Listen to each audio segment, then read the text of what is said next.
patient, stay constant, and if things get to be too much, then definitely reach out to him. Okay. Okay. All right? Yes, thank you. You're so welcome, Annette. You take care. Okay, you too. Take care. Bye-bye. All right. Bye-bye. Up next, we have Cheryl. Cheryl, are you with me? Yes, I am. Hey, love. How are you? I'm not too bad. I'm glad to hear that. What are we going to be reading on this evening? I guess about the future. What's coming up? Ooh, okay. I like that. So I'm going to pull in a general sense, and that way the cards are not programmed to one specific area, and anything and everything can come up. Alrighty. Yeah.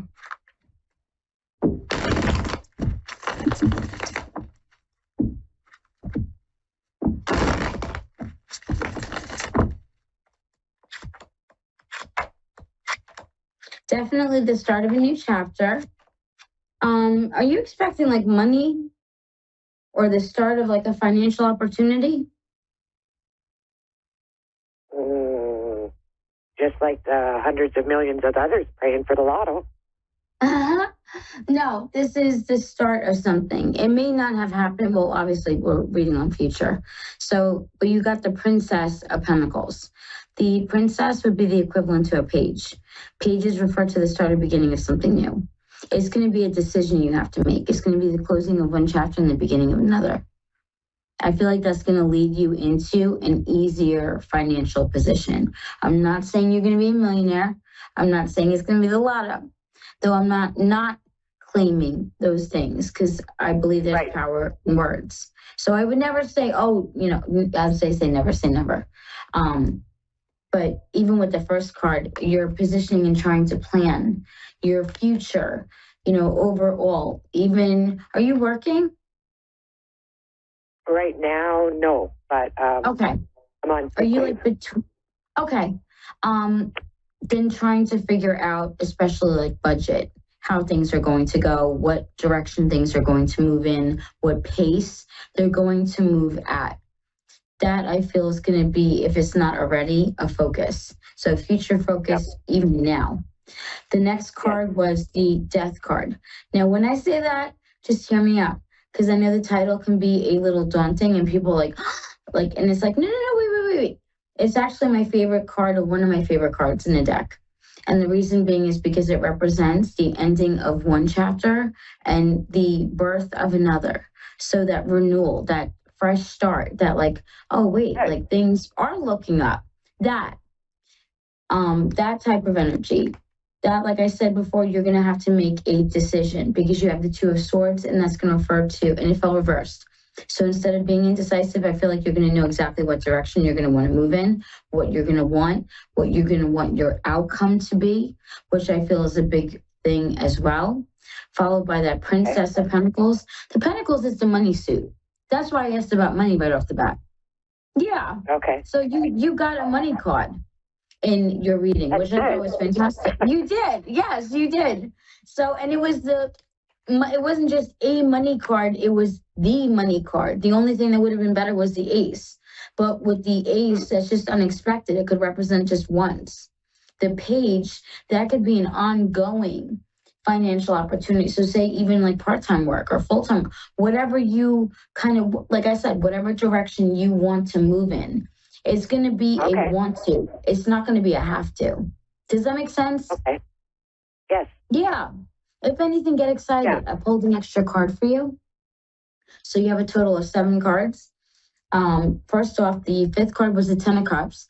So you have a situation that comes to a sense of completion, happiness, contentment, and joy. You know, even that financial relief, that ability to kind of take a deep breath, followed by the 6 of Cups, that childlike joy, that kind of innocence, that nostalgia, that like, oh, okay, like, you know, when times were easier, it's kind of like going back to that where you were more carefree, okay?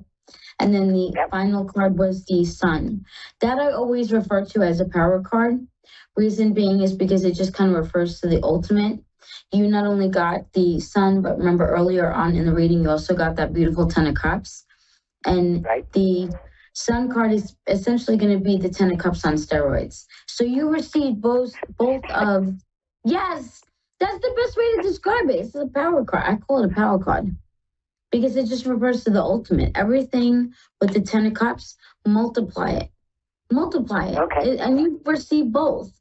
So I think, things are going to definitely take a turn for the better for you in the way or the regard where emotionally and even physically, I feel like you won't feel as exhausted or drained. And that's just because you're emotionally taxed. You won't have that. So it's going to ease up. And then, like I said, you have that beautiful start of that financial opportunity.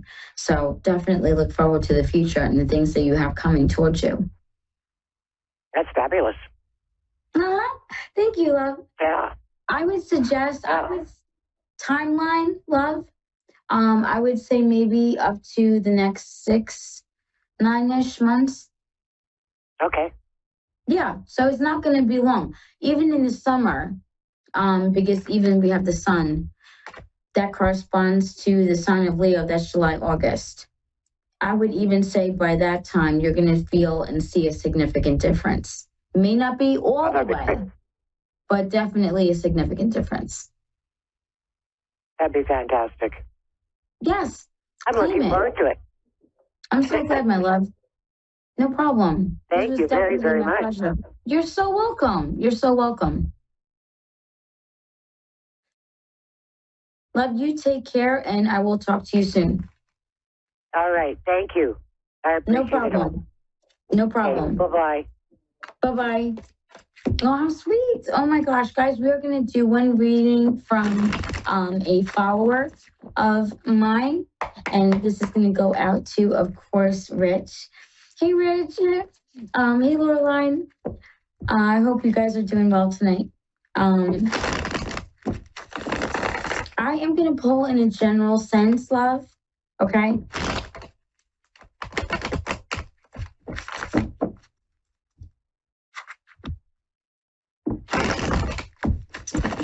Oh, so much better.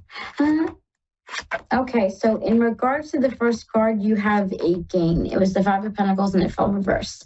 If it fell upright, we would be having a different conversation because then it would refer to loss or fear of loss, specifically financial, because it is from the Pentacle suit. Pentacles do refer to money and material things. We also have the next card being Justice. That card can refer to a few different things. One being like legal proceedings, things like that, legal documentation. But then also it can signify balance. The card that fell after was the Four of Wands. I think definitely finding that balance, finding that steady place, that zen is going to be extremely important. Watch your stress level. And then that is not about like, watch out. Guys, I don't invoke fear. That's not my job. I'm just saying I feel like overall, it's almost like you're kind of worried that, what if this happens or what if that? No, just kind of take a step back, take a deep breath, regroup. And that way you don't have that constant fear of what could be or waiting for the other shoe to drop. The fourth card is the Eight of Pentacles, and that card is going to refer to things manifesting and coming to fruition. So great things are going to continue to go on ahead for you. And let me pull a couple more. The Six of Pentacles, that's going to be money coming in, and then of course followed by the beautiful Strength card. The Strength card is going to relate to being brave, exercising courage. It also corresponds to the zodiac sign of Leo. So taking on that energy, that Leo-like mentality, that confidence, even that like kind of zest for life, just that energy, and you want to stick with that. I definitely hope that this resonates with you and just kind of gives you a little bit of peace about things. I know sometimes these are the types of readings I will do for myself, and sometimes you get the best insight with them. You really do. Guys, it's simple. It's simplistic. Don't overcomplicate things. And that goes for anything in life. Don't overcomplicate. Let's pull a card for the weekend really quick. I know I am coming down to my last few minutes. And guys, of course, if you like my style of reading, don't forget to contact me. The ways to do so will be below. It is a Facebook page, and in there as well, you'll find my link tree on that page as well. So the card for the weekend is going to be milk and butter. Like the silk of one's flesh, I am the giver, I am your eternal. This card is all about gratitude, staying in the moment, being present, no matter what you do this weekend. Definitely make sure that you're staying present and you are not allowing yourself to be distracted. Always make sure you do this, even if it's just for a little while a day. And start small, guys. Like I said, don't overcomplicate it. Don't overcomplicate it. Don't start with an hour when in reality, you need to start with 5 minutes. Start small. Do what you can. That's how I do it. So I hope that helps. Guys, tonight's episode was absolutely fabulous. We knocked 3 readings out of the park. It was a joy for me, as always. You have no idea. I truly love coming out every single week and doing this show. It really is the highlight for me. Don't forget, tomorrow morning at 7 a.m. on Facebook, I'll be hosting the weekly show, Coffee and Cards with JJ. So if you would like to join me, like I said, it'll be 7 a.m. Eastern Standard Time on Facebook. Just find me on my business page. Don't forget to follow, and of course, as always, set notifications to favorite so you never miss out on a deal or a live. Guys, I hope you enjoyed tonight's show. I know I did. I thought this was absolutely fantastic. Don't forget, we just had the full moon, so continue to take it easy on yourselves. Don't be so hard no matter what you're doing in life, guys. Don't hold yourself under a microscope or a magnifying glass, constantly picking out your flaws and the things you shouldn't do or the things you aren't doing or the things you should be doing. Don't do that. Take that step back. Love yourself instead and really embrace the things that you are doing and the things also that you're capable of doing. Manifest it. As I always say, buy the shoes, get the purse. I just live by that motto. I really do. I'm not kidding, guys. I really, truly, my wife and I really do. She loves shoes and other purses. So it's perfect. It's perfect. That's how we live. Guys, I hope you have a wonderful weekend. I hope you enjoyed tonight's episode. I don't mean to keep repeating myself. Have a wonderful, wonderful weekend. Happy Friday for everyone tomorrow. I know my Friday is Saturday, so I'm excited for that, of course. But to all of you, happy weekend. I know tonight is the last real night of the week. So enjoy it. Just enjoy it. Okay? You guys take care. Be blessed. And as always, I will see you soon.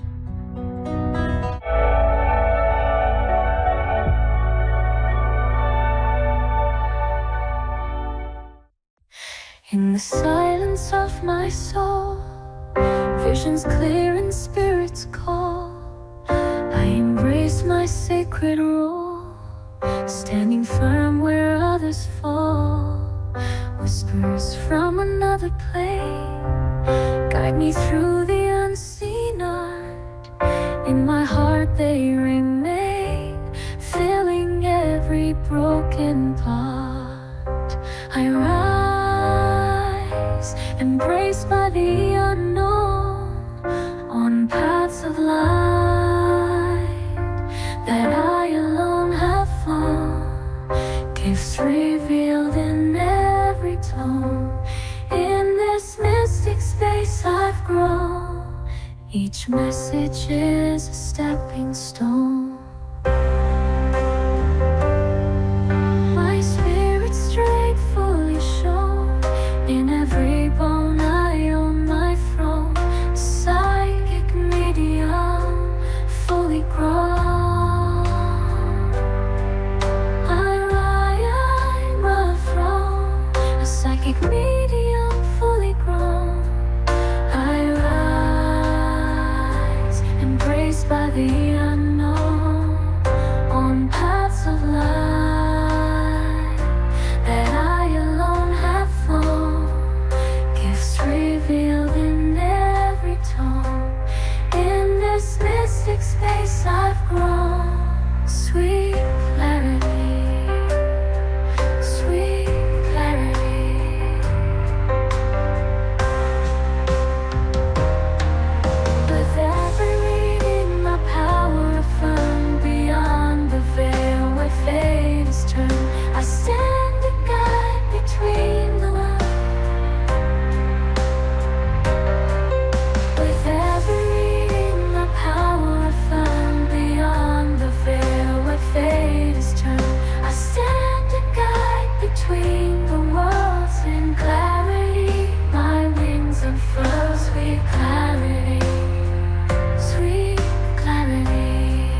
amazingly accurate, clear answers to any question. You'll love Suzanne Marie readings. Clairvoyant reader and spiritual light trance medium. Tarot is used for spirit confirmation. She's been a spiritual reader for 30 years and would love to be able to bring accurate, clear, visionary readings for those who seek answers. Available online and phone. Call 320-455-2303 or email readingsbysuzanne@gmail.com. Suzanne Marie. Check her event page for specials.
A1R Psychic Radio, Earth's #1 psychic radio network, and watching Moonstruck TV, enlightening television. Welcome. Time for the Mini Medium with Stephanie Cowan. Live from TarotWithSteph.net. Connect direct. In North America, dial 888-454-2751. In London, 20-3519-2158. In Sydney, dial 02-8488-3147. Or online, contact us through our Facebook page, facebook.com/psychic radio. Or one of our websites, askoneradio.com or moonstruck.tv. This is the Mini Medium On A1R, the Ask One Radio Network. All right. Hi. Hello, friends. Happy Wednesday. Happy another hump day. I am your mini medium on the A1R Psychic Radio and the beautiful Moonstruck TV. I'm very rarely ever wearing hats. And so if you are watching on YouTube, or if you're watching on Facebook, you'll see I got this fun and beautiful hat for Mother's Day. So here in the U.S., we celebrate Mother's Day coming up this Sunday. So sending a very loving happy Mother's Day to all of you moms out there, or those who play the role of mom, and also, grandmas and aunts and even fur baby moms. This is also for you. Also, sending all of the heavenly love to the moms that we have on the other side in the spiritual realm. I know my mom is there. My mom passed away 11 years ago, and I'll tell you, Mother's Day is it used to be a tough holiday for me. It's gotten better. I call it a love-hate relationship now, but it's definitely time for me to enjoy the fact that I am a mom and also a grandma. I call myself a glamorous grandma. I'm a glamma, but also, celebrating my daughters, my daughter, Mandy, and then my soon-to-be daughter-in-law, Asia, and, just sitting back and watching them, be moms. And I'll tell you, it's very fulfilling to be able to sit back and watch your daughter go through, if you will, the things that you went through when she was younger. When you always say, gosh, I hope you have a child that's just like you, or, I'm starting to see that. It's kind of fun to sit back and watch. But anyhow, it's very fulfilling and inspiring to see, and just as a mom and a grandma now. So anyway, just so excited to celebrate and also to share the beautiful energy today. So now we are still in the new moon right now. So if you haven't done any new moon energy, then you can still do that today. Now the new moon, just kind of a little new moon or moon work 101. If you're wanting to do some moon work, then for the new moon, what you'll want to do is manifest. It's a time to manifest or write down and put out to the universe everything you're wanting to manifest. And what I like to do is get a piece of paper, write down on the piece of paper everything that you're wanting to manifest in your life. What are the things that you really want to see happen? You can be, as practical as you want to be, or you can be as absolutely, stretched out, unrealistic, whatever it is that your hopes and dreams and wishes are, put it on that piece of paper. Then you're going to take that piece of paper and you're going to fold up that piece of paper. And then what I like to do is place that paper under my pillow. Then what happens is all that beautiful energy, all those intentions, everything you're wanting to manifest will soak into that beautiful crown chakra, into the third eye chakra, into the energy, the cranial, the intuition, all of it. And then that beautiful energy gets put out into the universe to manifest. And so, and then what I really like to do is the next new moon, I'll go back and look at my list and kind of see how far I've gotten. If I started to see things starting to come to fruition and manifesting. If not, then what do I need to put out there? What do I need to ask the universe, to show me, to guide me? So it's incredible. It is incredible to see just how amazing that our minds are, and the energy, and that's all we are, is energy. So the energy that is put out into the universe, how powerful it can be. So I wish you all good, energy and happy manifesting. And you can also at this time put your stones, your crystals, your cards, whatever it is that you want to put out under that new moon, that you're wanting to absorb all of that new energy. So if you're feeling kind of stagnant in your life right now, you feel like there's been no momentum or change, and you're just kind of itching for that, then I definitely would put out anything that you use as protection, or what you rely on for energy. Make water, put your water out there in a glass jug, allow that new moon energy to soak up, and then use that water to drink, to bathe in, to cook, whatever may be. And that's where all that beautiful new moon energy will come from. So anyway, some fun things that I love to do myself, and just throw it out there and suggest it. And, I would love to hear back. So you guys, if you're, you've got some feedback or experiences, you can message me, and you can send that to on my website, mini-medium.com, or on Facebook, it's Mini Medium. And then email is readings@mini-medium.com. So some fun. I love to hear back and see how you guys are doing with that. Okay. All right. So I am going to not necessarily pull an affirmation, but we're going to pull an oracle and see what the message is. And then, of course, we'll take a caller. So I'm going to pull, and the number that I've been really drawn to today has been the number 18. And so again, if you guys are new to my podcast, or you haven't caught on by now, I have numbers that come up all throughout the day, and those are my guides, your loved ones in spirit. But the numbers will be validations of birth dates, death dates, anniversaries, ages.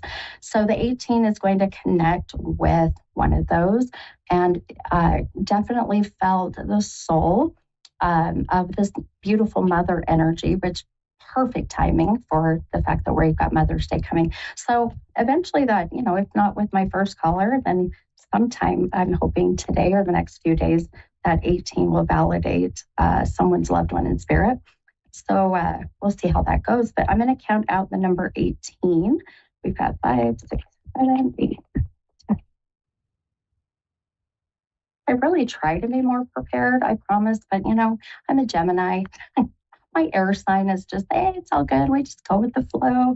It drives, it drives those fire energies crazy. And how I keep my hubby on his toes. So, okay. All right, my friends. Oh my gosh, this is so amazing. Okay. So the Moonology, this deck is so beautiful. I'll show it on my camera here. So if you go and watch on YouTube or on Facebook, YouTube at Moonstruck TV, Facebook on the A1R Psychic Radio, or Mini Medium, because I'll be posting this, of course. But the Moonology card, I just go through, I shuffle, I pull the 18th card, and we have a new moon card. So the Oracle. Now, this is the new moon in Pisces. So the Pisces is that water sign. So all you Pisces out there, but this goes to everybody for the week. And it says to meditate and contemplate. And if that's not a perfect time to do this right now, the new moon is the time to meditate and contemplate. contemplate what is worth putting your time and energy into. And if it is, whatever this may be, if it's not serving you, telling you what, my friends, it's time to let it go. So whether it's a person, a place, a situation, a memory, whatever it is, it's time to cut that off and move forward. So if it's not serving you, then why are you putting energy into it anyway, right? So, okay. All right. Beautiful. Now, my first caller, I did miss where she was from, but it's Denise. I did see. Hi. Hi, Denise in California. This is the mini medium. How are you? I'm good. How are you? I'm doing good. Good. How can I help you tonight, my friend? Well, so I have a psychic friend, and she sent me this. I've been going through some stuff lately, and basically, I'm just open for a read. I don't want to give you much because then I won't receive. I love that. And I apologize, my friend, it kind of cut out for a minute there. Can you repeat your question again? I said, I'm just open for the read, whatever you get. Perfect. Hey, I love it. I love when I have a sitter client that comes in and just says, no expectations. I just want you to allow, guides, the universe, whatever may be, to come in and let us know exactly what needs to be said. So thank you for that. Let me quickly ask you, because again, if you listen to my podcast, numbers come through. I love numerology, but also numbers will validate your loved ones in spirit. And may I ask, has your mom passed, my friend? Yes. Okay. And the number 18 has come up very strong today. Do you connect with the number 18 with your mom and or you? She had an 18-inch waist. Are you serious? Dead serious. Tiny little thing. Wow. Okay. All right. Well, that is definitely, in 27 years I've been doing this, my friend, I have never had anyone say that. I'll put it that way. That's incredible. Oh my gosh, what a cute tiny thing. Well, let me tell you, I want to get some more validation from this soul, but are you open to receiving messages from mom, if this is mom? I would rather have them from my son, but yes. Okay, fair enough. Okay. Now, I can't control who comes through. I wish I could. Yeah, okay. Sometimes it takes a soul. Yeah, I'm open to whatever you receive, like I said. Okay, perfect. Okay, wonderful. Okay, let me, I'm going to focus for a moment here, but I think I'm going to pull a couple cards for you just to kind of see what may come. Give me one moment here. Now, being that I asked you about mom in that number 18, do you connect that with your son, the number 18? Not really. Okay.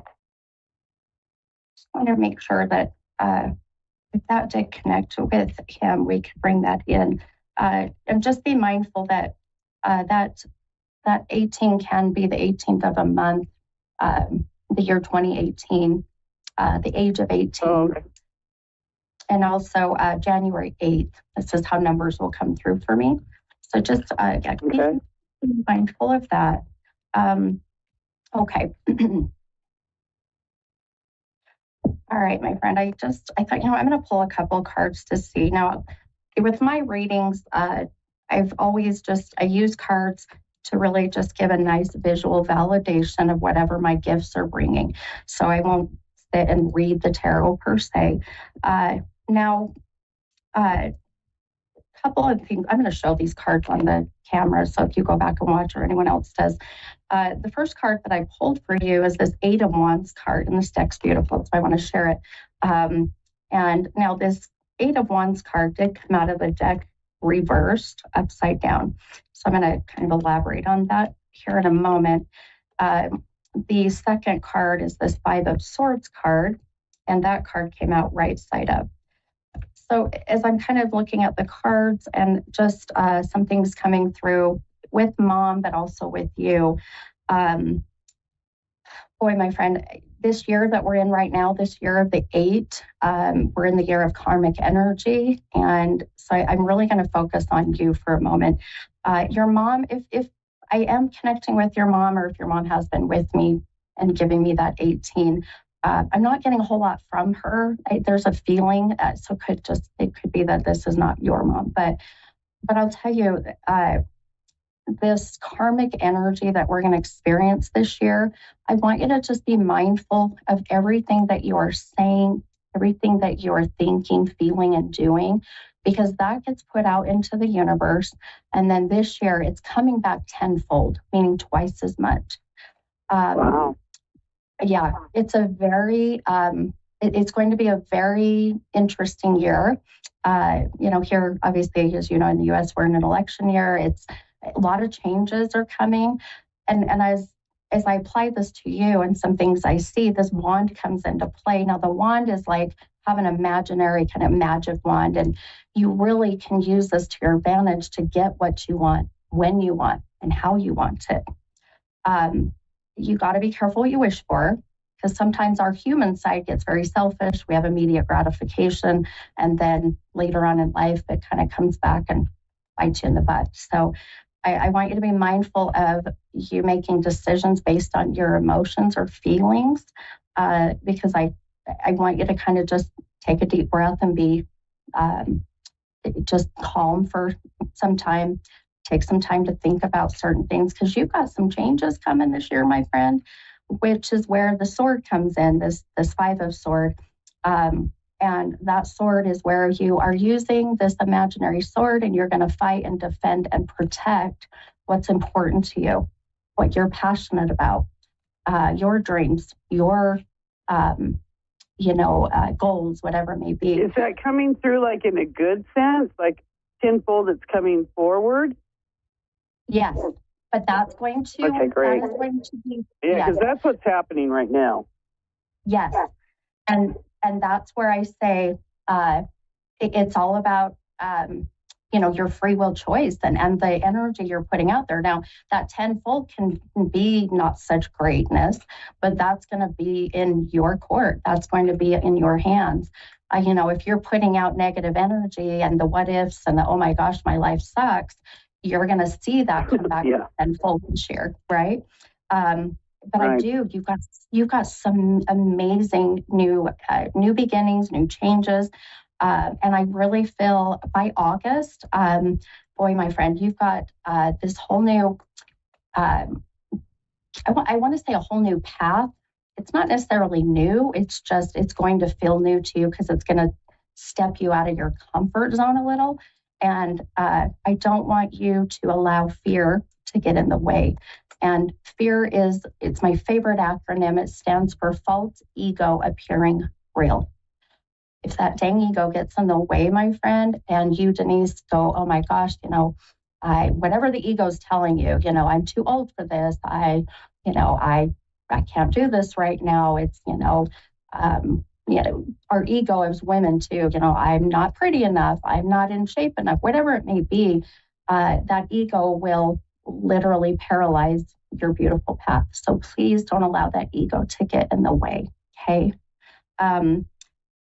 Now, you mentioned your son really quick, and I know I have another caller already, but I want to tell you, this 5 of Swords card, I'm going to show it on camera. If you get a chance to go look, it is a mama bird feeding her baby bird. And I can't help but see that as you. And yep, you and your son. And your son has passed, is that correct? He was murdered. Oh, goodness. Oh, my goodness, my friend. I am so sorry. I am so sorry. May I ask how long ago his passing was? And the only reason I'm asking is because your son is such a very strong energy. And usually when I pick up usually when I pick up a strong energy like this, he's been in spirit for at least 5 years, if not longer. Oh, 13. He died 13 years ago. But he's definitely crossed and... Yeah. Well, here's a sign for you, my friend. You pulled the 8 and you pulled a 5. What is 8 plus 5? 13, right? 13. Yeah. There's your sign. There's your son's beautiful, simple sign. But the 2 cards I pulled for you, you got the number 13, and that's your son's way of validating that he's, with you, he's around you. But I'll tell you, what a beautiful protective guide for you. So please lean on that energy to get you through this year, because he's going to be pushing for you, Mama. Okay. Okay. All right, my friend. Well, it's been a pleasure to meet you, and I wish you a beautiful evening and happy Thank Mother's Day. Thank you so much. You are so Happy welcome. Mother's Day to you too. Thank you, hon. Take care. Okay, bye-bye. All right, bye-bye. All right, you guys, we got a few more minutes, and I have Cameron, I believe, in Australia. Is that correct? Hi, Cameron. Yeah. Hi, Stephanie. Hi. How are you doing? Yeah, I'm good, thank you. How are you? Doing good. Good. How can I help you tonight, hon? I would just like to know if you could tell me how I could improve my spiritual connection, like currently where I'm at the moment. Sure. Okay, I think, again, I'm going to pull a couple cards for you just to kind of see if there's some beautiful visual validation of your growth. Okay, this is beautiful. Again, I'm going to show the cards really quick on camera. So the first card I pulled for you that came out is this beautiful world card. And this world card did come out of the deck reversed.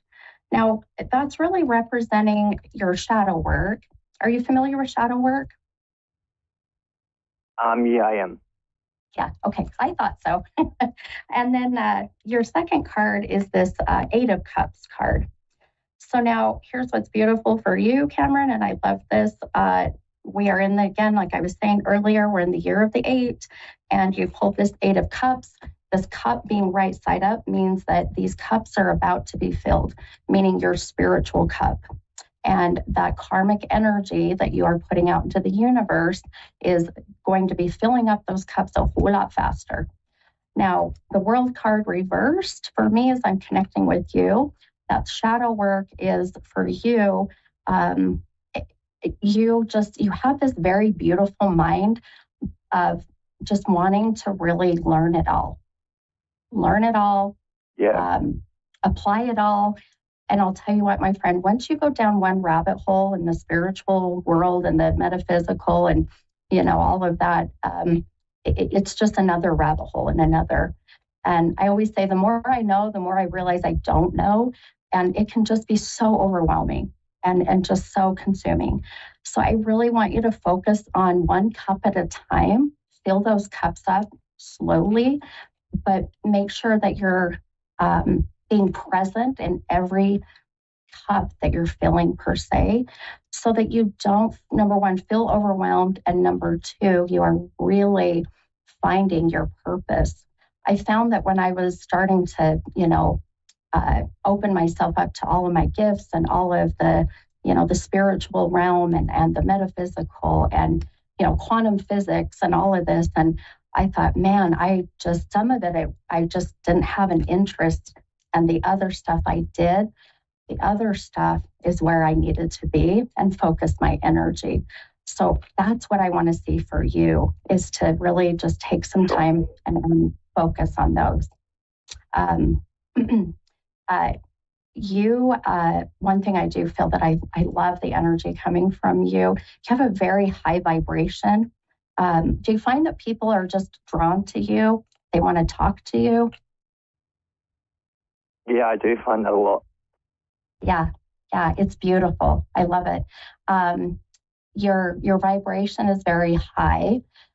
Your light, as we call it, your light's there, but I would love to see your light get brighter to where that brightness is going to help you. Yeah, there's a little bit of some dimness, and I think a lot of that really is the shadow work, working on letting go of some of the the past that's just not serving you. So, work on that for sure. Sure. It can, I'm sorry, go ahead, my friend. Oh, no, sorry, I was just agreeing with you. Yep. Oh, okay. I'll make sure I didn't miss your question. Okay. Do you connect with the number 18? I want to make sure that I'm not missing if you did as well for tonight. 18? Not that I can think of right now. Okay, fair enough. Keep it in mind. As I explained before, I've got a loved one in spirit that's been with me most of the day. I'll get numbers, they'll validate who they are. The 18 can be the 18th of a month. It's a death date, a birth date, anniversary. The age of 18, I could be looking at the year 2018. So just, I want you to just be mindful of that, because I feel like this is connecting with you. I just got more. So if you connect with that later, please, if you feel comfortable, shoot me a message. You can email me, readings@minimedium.com, or you can get on my website, and that's mini-medium.com. I would love to know if this is connecting so that I can match this beautiful spirit, the soul with you. But I'll tell you, here in the next, as I see some things coming future-wise, May to June, by the end of July, starting into August, you've got some beautiful changes coming, especially with your career, your soulful path, your purpose. So watch for those changes and that shift to come, okay? Sure. Okay. All right, my friend. Well, it's been a pleasure. I love the accent. Boy, I tell you, I could listen to the Australian and the accents all day. So yeah. I love it. But I'm excited with what I see for your journey, my friend. So please keep doing that as you move forward, okay? Yeah, of course. Thank you so much, Stephanie. I really appreciate it. It helps me a lot. Good. You're so welcome, my friend, and have a wonderful evening, okay? Same to you. All the best. You as well, hon. Bye-bye. Hey, all right, you guys. Another great episode, another great podcast. And I will send all my love and light out to you all as you get through this week. And happy Mother's Day again. And I will see you guys all next week, Wednesday. Okay, bye, guys.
Psychic Radio, Earth's #1 psychic radio network, and watching Moonstruck TV, enlightening television. Welcome. Time for Psychic Paths with Suzanne Marie. Live from PsychicPaths.com. Connect direct. In North America, dial 888-454-2751. In London, 20-3519-2158. In Sydney, dial 02-8488-3147. Or online, contact us through our Facebook page, facebook.com/Psychic Radio. Or one of our websites, AskOneRadio.com or Moonstruck.tv. This is Psychic Paths On A1R, the Ask One Radio Network. Hello, everyone. Welcome to A1R Psychic Radio. I am Suzanne Marie, your host for a little bit. I am a clairvoyant and a light trance medium, which means I can see past, present, and future, and I can speak to past loved ones. So good to be here tonight. I hope that everyone is feeling loved and cared about and safe. I am kind of excited about the full moon yesterday. It was in Taurus. And with Taurus, it's just all about really dealing with a lot of our self-care, doing things for yourself, making sure that you have what you need, and like any other full moon, eliminating things that no longer benefit us. But it's really a grounding time and a healing time and really a abundant time for growth. So I'm kind of excited about it.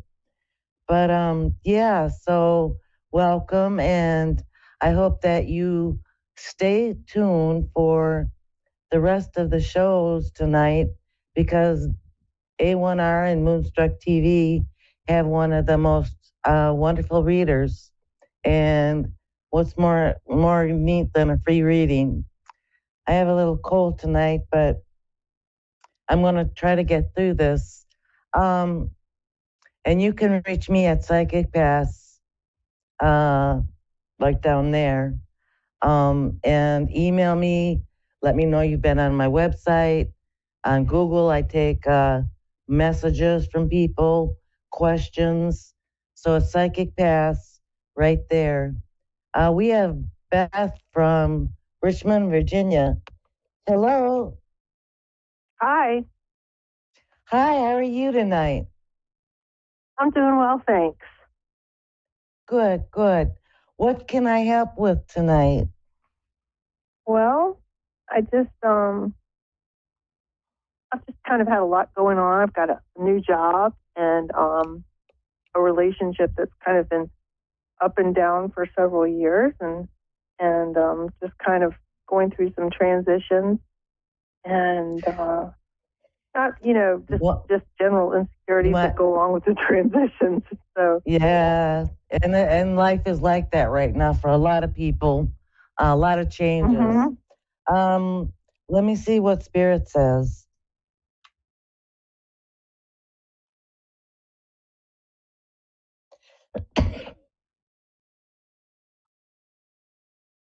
So has there been some kind of loss? Are you feeling sad? Because I get an amount of sadness. Yeah, I think I've been kind of feeling a little bit sad. Just, going through, reinventing myself again and leaving a job that, really wasn't that great. At least it wasn't suited for me, and starting over again, and just, sadness of having to start over again. And also, it is kind of still grief when you need to let go of things that aren't benefiting you. There's still a feeling of sadness about it. People make it like a great thing, but it doesn't feel like that when you're doing it. So I do understand that. What Spirit is telling me is that you are strong. You are a very strong woman. And they are around you and helping you to be comforted, because you need comfort. I think that from what Spirit says, that you're very hard on yourself, that you have a high expectation of yourself where if it was someone else, you wouldn't be so harsh. True. Let me see.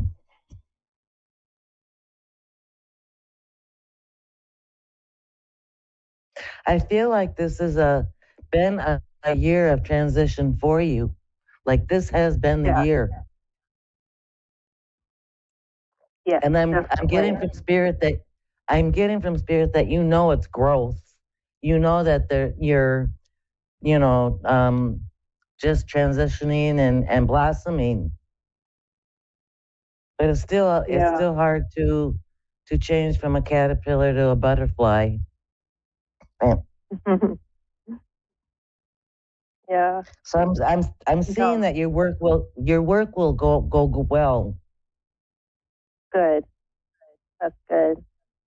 I feel like you feel like you're grounded there and focused there. And spirit is also telling me that sometimes time flies. They're giving me that kind of feeling that time can fly. Mhm. Yeah. I also feel like there's maybe yeah, I think you belong there. I think that's your time right now. And you're learning. Okay. You're learning. I also feel like there's going to be an increase in money for you in the next 3 months, either as a raise or a bonus. But I feel money is coming towards you. Great. Spirit said something about extra. So whatever extra means, they're saying it's more than now. So I feel like that's a very good sign that you will be there for a while. That's great to hear. You're welcome. It's good to know that positive things are happening in your life. And Spirit wants to remind you that it's because of your courage and your bravery to do the things that feel right and to let go of the things that don't. You are really the captain of the ship. Wow. I feel like you're angry or disappointed with your significant other.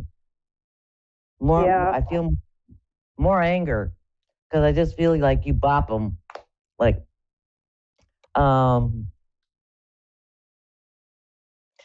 I think that in the beginning of the relationship, you were on the same page, you were vibrating together on the same level. And I think that you didn't need very much from a relationship. But I feel like your growth and your change is affecting the relationship because I don't feel like he's grown. I feel like he's staying where he is. And that's the energy of the relationship right now. And I don't know how you can stay in the same relationship with him not growing because you're growing. You're growing by leaps and bounds. So the chemistry is changing. And he feels distant.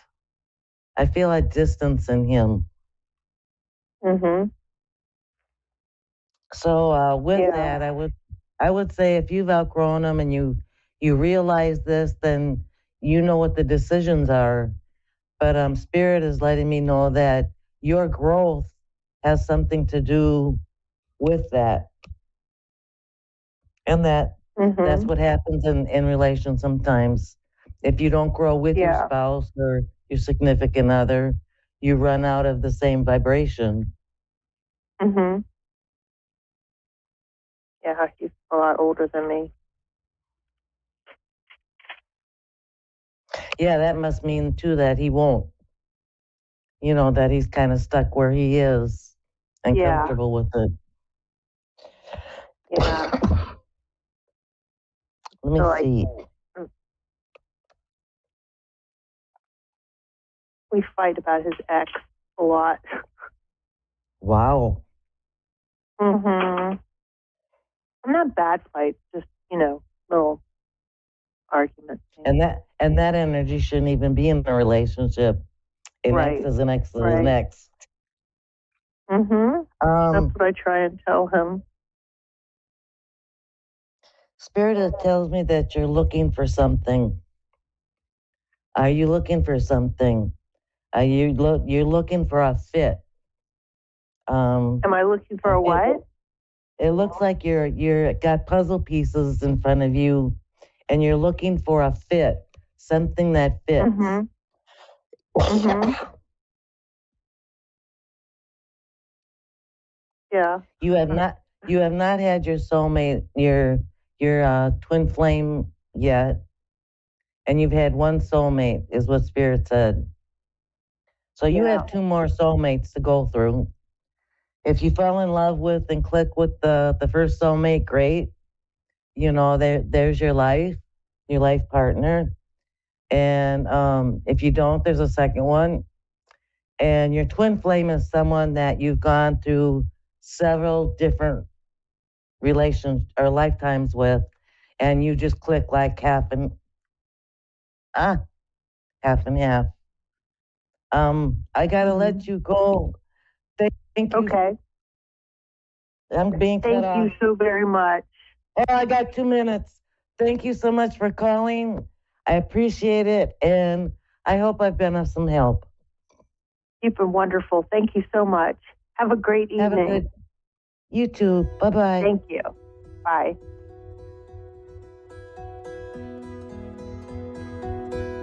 All right, everyone. Have a good night.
from linktr.ee/Lavender Moon Healing. Connect direct. In North America, dial 888-454-2751. In London, 20-3519-2158. In Sydney, dial 02-8488-3147. Or online, contact us through our Facebook page, facebook.com/Psychic Radio. Or one of our websites, askoneradio.com or moonstruck.tv. This is Lavender Moon Healing on A1R, the Ask One Radio Network. Hello. Welcome. My name is Bree, Lavender Moon Healing. I am excited to be here. I'm just Palo Santoing a little bit. We got to clear some energy. It's been a heavy day. The frequencies of the planet are going absolutely crazy. And I don't know about you all, but my emotions, my anxiety, my anger, my rage, it was all going crazy today because the earth is just having craziness. There was 2 solar flares in the last 24 hours, which has a major impact on my energy. Probably some technology goofs happened for everybody today. So I just wanted to take a minute and clear some of that negative energy out and just kind of ground myself and take a minute and just breathe. It's been a day.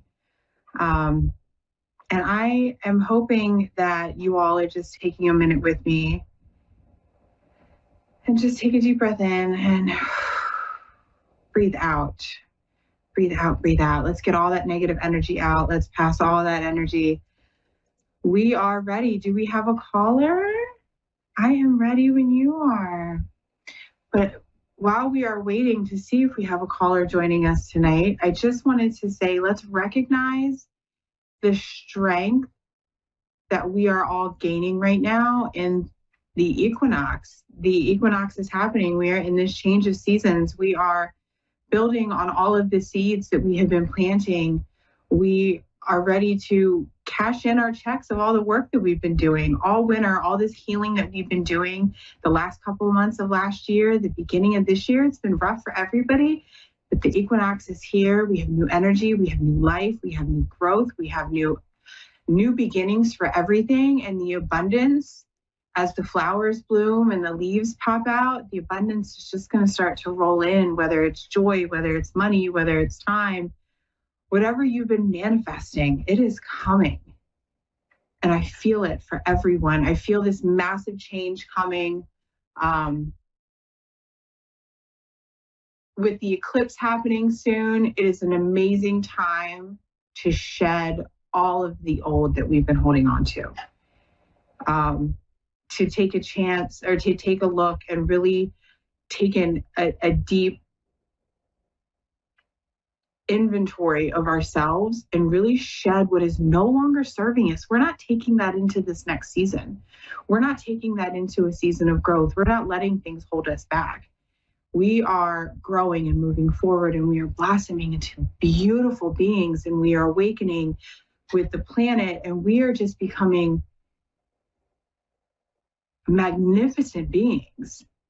And I cannot wait for all of this to happen. I'm ready. Oh, and look, we have a caller. We have Shauna from Alabama is here to join us tonight. And I am so excited. I'm excited. So let's welcome Shauna from Alabama. Hi. Hi, how are you? I'm doing. I'm doing. Well, that sounded like you need to take a deep breath. And that sounded like you are struggling right now. I am. Very much. I don't know what's going on. I just need you to know it's going to be okay. Okay. Life is always going to hand us things, and the challenges that we experience and the trials and tribulations are all a part of the lessons that we need to learn in life. And when we go through these challenges, and we have these times where we feel like we just can't take it anymore, we get so overwhelmed with the emotion of stress and fear of the unknown that we forget that we can take a step back and look at the lesson that we're being taught here, and look at what it's preparing for us. And right now, whatever you're going through is preparing you for the next season in your life. And it may be hard. You may be saying, why me? Why am I dealing with this right now? But it's preparing you. It's building the strength. Your guides, your angels, your gods, your spirits, whatever you pray to, whatever you worship or cherish, they're not going to send anything your way that you can't handle. Right. Does that make sense? It does. It does. It does. Okay. Would you have a specific question for me tonight that I can help you answer? I felt called to pull out an oracle deck because I feel like you need a message. Yes, I do. I do. It's just a thing where, a lot of things have been changing recently, And yeah. I'm just, yeah, I can sense that. The changes can be good though. It's going to be the way that you perceive it, the way that you look at it, the way that you adapt to it. People come and go out of our lives, and things happen and challenge us, and it's just all in preparation for that next phase. I can't promise you that it's going to be better tomorrow, but I can promise you that if you change the way that you're looking at it, if you look at the lesson, you need courage. Are you struggling to make a decision right now? Are you struggling with a decision? Are you scared to make a decision? Well, kind of, yeah and no. I'm kind of going through a breakup. Okay. I just got a job, and I'm trying to find my own place. And, for the first time in my life, I'm putting me first and trying to learn to self-love me. And I'm struggling with it. Yeah, Because I don't know what I'm doing, I'm proud of you. And if nothing else, that's what I can say to you is I'm proud of you for putting yourself first, for recognizing that you were in a position that was not for your highest and greater good, that you deserved better for yourself. And I'm proud of you for that. And nobody has probably ever said that to you, but I'm going to let you know that from the bottom of my heart, I am proud of you to put yourself first. Thank you. But it's hard. I'm being almost 43 years old.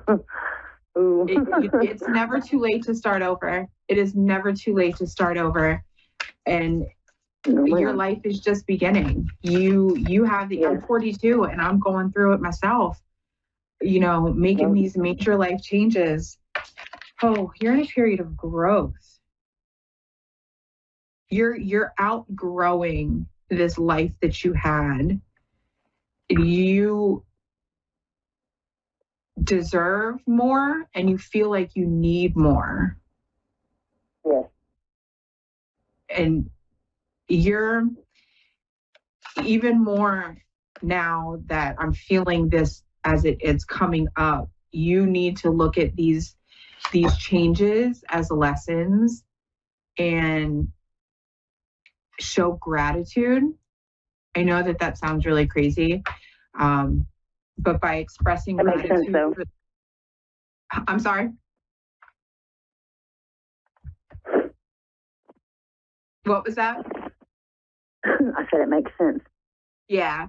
If you show gratitude for the changes that are happening in your life and for the growth that you're experiencing, you'll start to look at things a little differently. You'll start to feel things a little differently.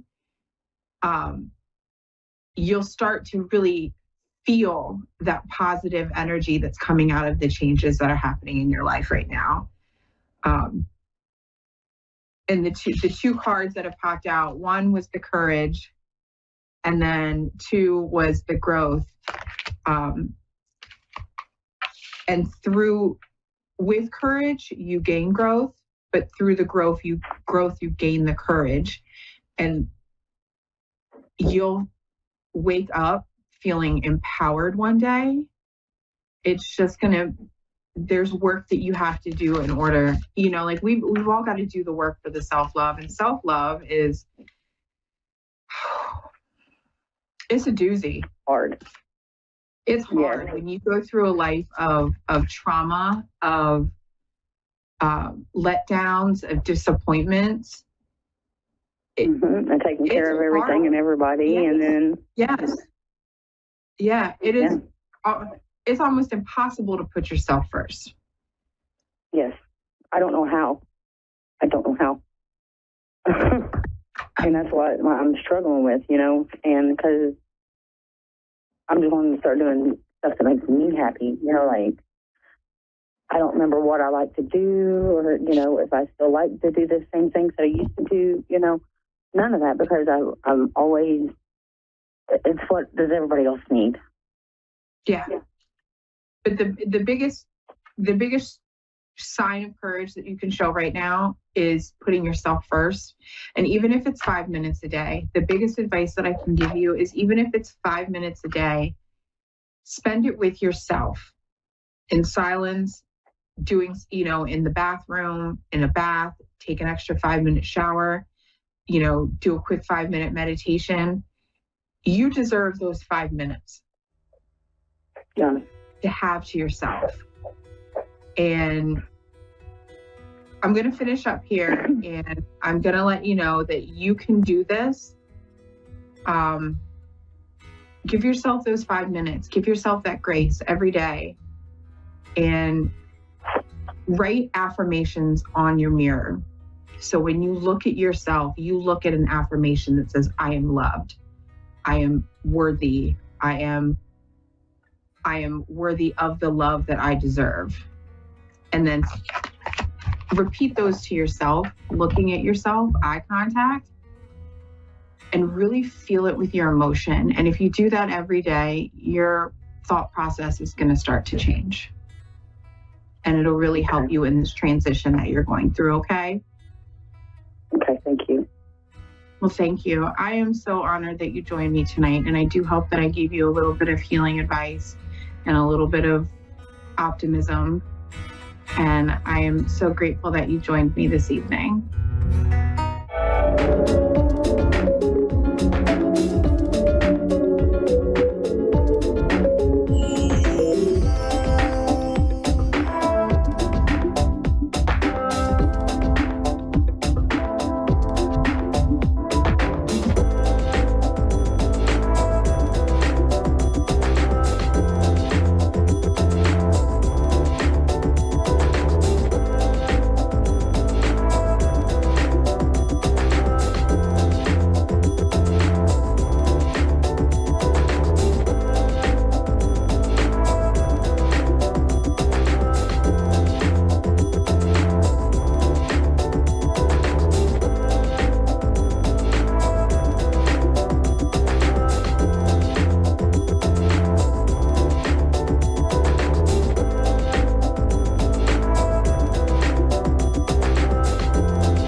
Radio, Earth's #1 psychic radio network, and watching Moonstruck TV, enlightening television.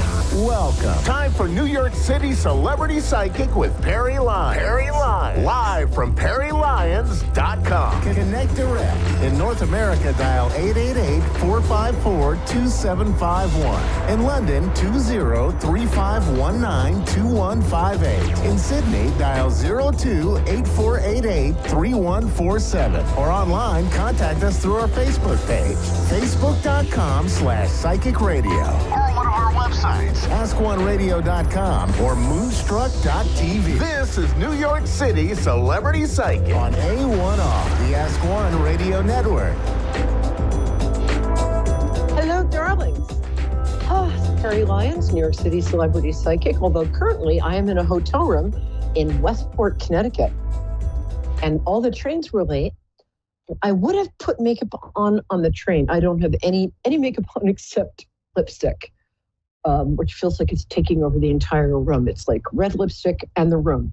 I'm in there somewhere. But I didn't put makeup on in the train because I could hear my Mayflower mom's voice in my head saying, darling, we don't put makeup on in public. So I guess we don't. Anyway, I'm very happy to see you. I'm so glad you're here. Thank you for being here. And we should all be feeling a little perky and a little hopeful. Perky and hopeful, two good things, because tonight is a new moon and Taurus. So new moons are really good for setting intentions, for starting a new cycle of something we want in our lives. In my case, that would be eye makeup. And if it's in Taurus, because Taurus is ruled by Venus, and Taurus, I love Tauruses. All of my best friends are Tauruses, except for the ones who aren't. Taurus is ruled by Venus, which means it's very, very attuned to beauty, to kind of approaching things in a loving way, also in a stubborn way. They are Tauruses. And so Taurus is also about, because it's an earth sign, Taurus usually has to do with growing things in the garden and getting your hands in the earth. So a terrific time to plant new stuff if you're a gardener, traditionally. It's also a good time to make intentions about love and beauty, if that's your thing. How you do that is up to you. Now, I pulled 3 cards on the train. It took like 3 trains, a bus, and a dog sled to get here. But thank you for my friend Nancy for paying for a hotel room. It was really, really nice. Yay, Nancy. Yay. Okay. Where was I going with this? Sorry. Oh, so I pulled my 3 cards for the tarot psychic weather, which, say it with me, is just like regular weather, only less damaging to crops. Whoops, can't talk. So I pulled the 3 cards, then I left the entire pack on the train. So what I'm going to do is describe the 3 cards I pulled for the tarot weather this week.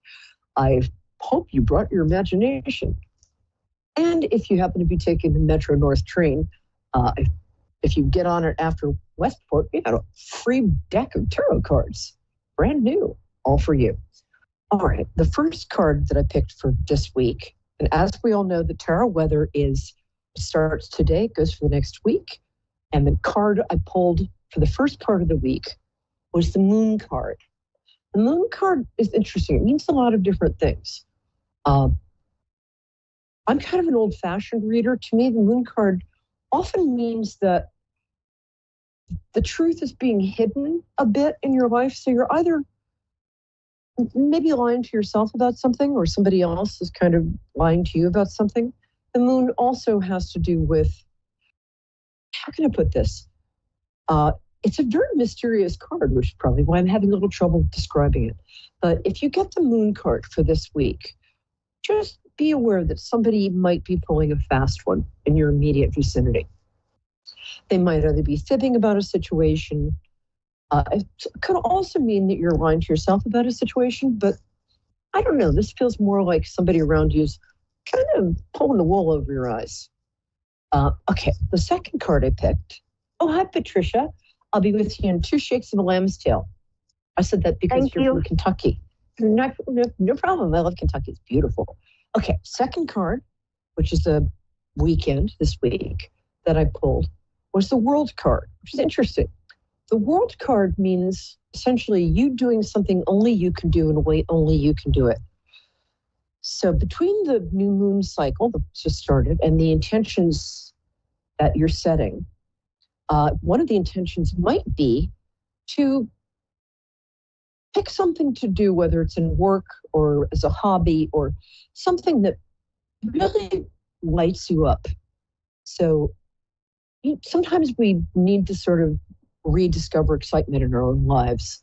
And the World card means that this is a great time to kind of ask your guides or ask yourself, what's exciting me right now? And what is there about me that I can take more into the world and perhaps monetize that or just use it to get maybe a little farther up in my day job or just doing something that excites me. I don't think I'm putting this very well, possibly because I ran all the way from the train to the hotel room. But so when we get the World card, it also means we're going to be getting positive attention for something that kind of is very unique to us. The third card I got, and hang on there, Miss Kentucky, I'll be with you in a second. The third card I picked and left in the train. Thanks, love. Appreciate it. Was the Empress card. And the Empress card has a lot to do with motherhood, with wifehood. It can be an older woman who's kind of established and wise and has her own resources, gives very good advice. When I get the Empress card in a reading, I often tell my client that if they don't want to be having a child in the next 9 months or so, they should probably take the appropriate precautions. Or it could be somebody around you who's expecting or might even give birth this week. So those are the cards for this week. Thank you for listening. And darling, tell me your first name again. It went off the screen. Oh, cool. Patricia. Hi, Patricia. That's a lovely name. How are you today? I'm doing fine, thank you. Good. I like to connect to people through their birthdays. So if you could tell me when your birthday is, that would be awesome. December 2nd, 1960. Oh, cool. So that makes you, that's Year of the Rat, which doesn't sound good, but it's actually fabulous. Rats are great communicators. And they're very much like Sagittariuses, who are also great communicators and very truth-telling. Do you find that you tell the truth more often than you want to? Yes. Yeah. It's a great quality. It's not always an easy quality to have, but it's one of my favorite qualities to have in other people. You're very straightforward. And I really like this. You kind of don't pull any punches when you're telling people, yeah. And people need really straightforward responses, straightforward. People need very good mirroring of who they are in an honest way. So how can I help you today, love? Well, excuse me. I had a child to die at 15 years old. She was struck by a car and killed. And that's really, I don't know how to explain this, but it's put a wedge between my daughters. I have 3 other daughters and me because I took it so hard and I wasn't there for them as much as I could have been or should have been because I was grieving and very depressed. She died suddenly and I wasn't able to view her body or it was a disappearing act and I had a very hard time. And now they won't have anything to do with me because, well, it causes some mental illness, and I'm just going to be honest. Oh, yeah. And depression and all. And well, they're accusing me of things now, such as abuse. But luckily, I have one son who lived with me until he was 27, and he saw the way I was with my kids. So he's defending me 100%. No.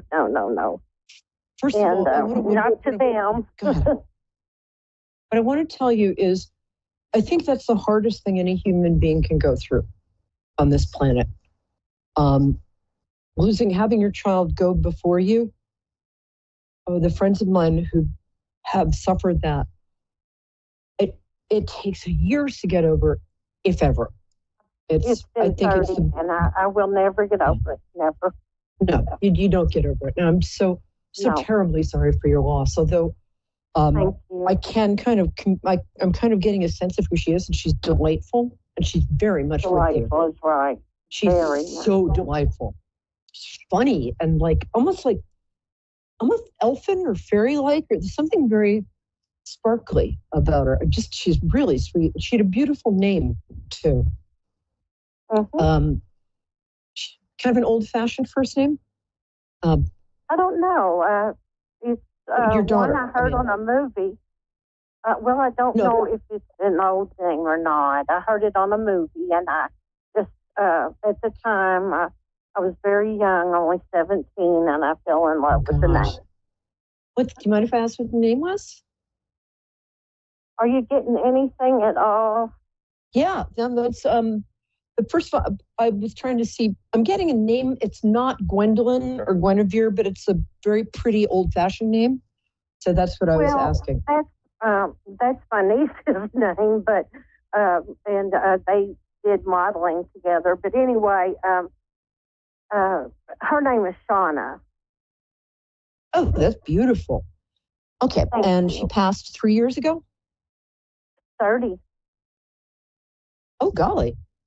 Yeah, so I got the 3. I didn't see the 0. Sorry about that. Okay, I think that your daughters I'm sorry that your daughters lack compassion. Honestly, after I lost my mom, I had a hard time getting out of bed for 2 years, so I can't imagine what you went through. I also think that somebody needs to tell your daughters that that was then and this is now, and blaming you or beating you up because they're not happy with themselves or their lives is not going to make them any happier. So I'm sorry they're doing that. It's just, but you're very straightforward. You can tell them, listen, stop it. I did the best I could. And you did. You did the best you knew how at the time. And they made it to adulthood. They're still alive when you get home at the end of the day when they're kids. You've done your job. Your first daughter is, when I say she's delightful, that's because I do kind of get her in front of me. Did she do her hair kind of like curly, like wavy and hairspray? Well, she did, but I tell you, a week before she passed, she cut her hair to a bob. And I was so angry, but it suited her, and she was really cute. Oh, she's adorable. What I see a lot is they'll present like who they looked like most of the time. So that's what she looked like most of the time. Does she have kind of sandy hair and kind of hazel eyes? Yes. Okay, I got her. She loves you a lot. She's also not thrilled with her sisters. One thing, also you had a very cute nickname for her. Shawnee, and it's on her marker, on her grave. Yes. Oh, that's adorable. Shawnee. Yeah, I thought I was seeing, they were showing me the color of honey, and I was like, is it sandy? No, that's not it. Yeah, and then she was very sweet. She's very much with you. What I would suggest doing, and this is going to sound a little crazy, but I found out that people we love on the other side, they like doing jobs for us. Like if we give them sort of an assignment, So you can ask her to help you out. Maybe talk to her sisters and tell them not to be such nudniks, which is a Yiddish word meaning dope. After my dad passed, I asked him to help me get some press because I was supporting my mom at the time. I needed to make more money. And 2 days later, I got a call from New Yorker magazine. So I found that, it sounds crazy, but I found that when I give people who pass like small jobs, they really come through. I'm sorry that your daughters are being dopes. Sometimes people just act like dopes, and you don't deserve that. You did the best you could. You did a great job with Shauna. She is telling me she had a very happy childhood. You guys used to dance around together, and you'd go outside and have like picnics and nature, a lot of nature. Yes. And she really had a very fairy child kind of aspect to her, almost kind of magical. I really like her. Is her birthday near yours? No, it's not right. Yes. Hold on. It's her birthday. Yes, it was. it Okay. is. All right, then it's definitely her. She says, I love you. And she said, don't worry about the girls. They'll come to their senses. And if they don't, honestly, what kind of person reproaches their mom for mourning a lost child? Everybody does the best, pretty much everybody. I can think one or two exceptions, but everybody does the best they know how to do at the time. And it sounds like your girls are pretty happy and healthy. So you did your job. I like your son. He's very cool. If he's single, tell him to call me. Wonderful. So, all right, my love. I hope that helps because Honey is really very present with you. And she's really kind of mad at her sisters. Yeah, she's very present. She's about 5'4" to 5'6". Yes. Yeah. And slender. Oh, very, very. Yeah, narrow shoulders, small bones, long legs. Yeah. Lovely girl. She's almost like a dancer. Well, I was told right after she died that she was in heaven doing ballerina, ballet. What? She has a very ballerina quality to her, so I can definitely see that very much. But, it's rather nice on the other side. I'm not suggesting people go there fast, but no. She's very happy. I'm going to wait for my time. She's very much with you. Yeah, please do. We need you. And your daughters will come back around. You can just tell them to cut it out. I think you're too nice to them. I think you sometimes play into their game of like blaming you. Just say, cut it out. I did the best I could. Grow up. Or have them call me. Well, I'll say it I do have to add they married terrible men. Yes, they did. All of them did. I don't know why. Yes. All of their men are controlling, small-minded, and bigots. Sorry. Right. Exactly. I have some Sagittarius much. Yeah, not good guys. But you choose people you feel safe with. They kind of remind me, the way they're acting right now, they remind me of Cinderella's 3 wicked stepsisters. But I think basically they're good girls. I think they just have to get over this entitlement nonsense. So next time they start blaming you for stuff, just say, I did the best I could. Let's move on, shall we? That's what my mom used to do. If I wasn't getting the picture and I wanted to argue about something, she'd just say, let's move on, shall we? And I'd be like, Mom, let's move on, shall we? She just keeps saying it. It's actually a great technique. Because if she can shut me up, it can shut anybody up. All right. Well, I hope that helps. I've got Chrissy in Big Springs, Texas up next. So I'm going to say, Patricia, thank you so much for being here. Lovely to meet you. And thank you for introducing me to your daughter. It was my pleasure. Thank you. Oh, all right, sweetheart. Take care. Bye-bye. Hi, Chrissy. I love that name. Thanks. See, like three's come. Hey, how are you? I'm good. How's Lone Star State treating you, Toots? I'm sorry? How's the Lone Star State treating you? It's doing pretty good. Cool. Okay, I like to connect to people through their birthdays.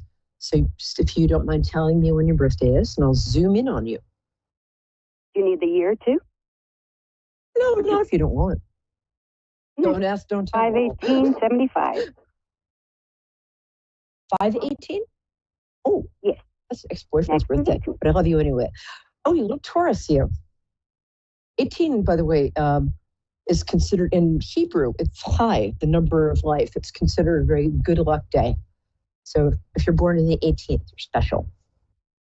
Some other people in this room might have been born in the 18th, naming no names. So how can I help you, my love? Well, I'm going to be moving to Florida sometime before the end of the year, but I was wondering what kind of job I should be focusing on. Well, you have a background. When I move there. Yeah, your background is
Radio, Earth's #1 psychic radio network, and watching Moonstruck TV, enlightening television. Welcome. Time for Zodiac Zone. 30 minutes of astrological insight with Melissa Markham. Live from MMAstroVibes.com. Connect direct. In North America, dial 888-454-2751. In London, 20-3519-2158. In Sydney, dial 02-8488-3147. Or online, contact us through our Facebook page, facebook.com/psychic radio. Or one of our websites, AskOneRadio.com or Moonstruck.tv. This is Zodiac Zone on A1R, the Ask One Radio Network. Hello there. Hi, I'm Melissa Markham, and I'm thrilled to be on Zodiac Zone. It's your go-to destination for everything astrology. And it happens every Wednesday from 9:30 to 10 o'clock Eastern Time. I am a seasoned vibrational astrologer. My mission is to guide my clients in unraveling the mysteries of their soul purpose, why they're here, what ignites them to their highest vibration, and bottom line, what really brings them true happiness. So let's dive into the format of this show. First, I like to explain the astrological highlights of this week. Then I'll be conducting live readings. And to top it off, the last week of each month, I'll feature a special guest who will enlighten us about their unique modality. I was supposed to have that guest for this week. Unfortunately, they had some issues, some technology issues, so they will actually join me next month.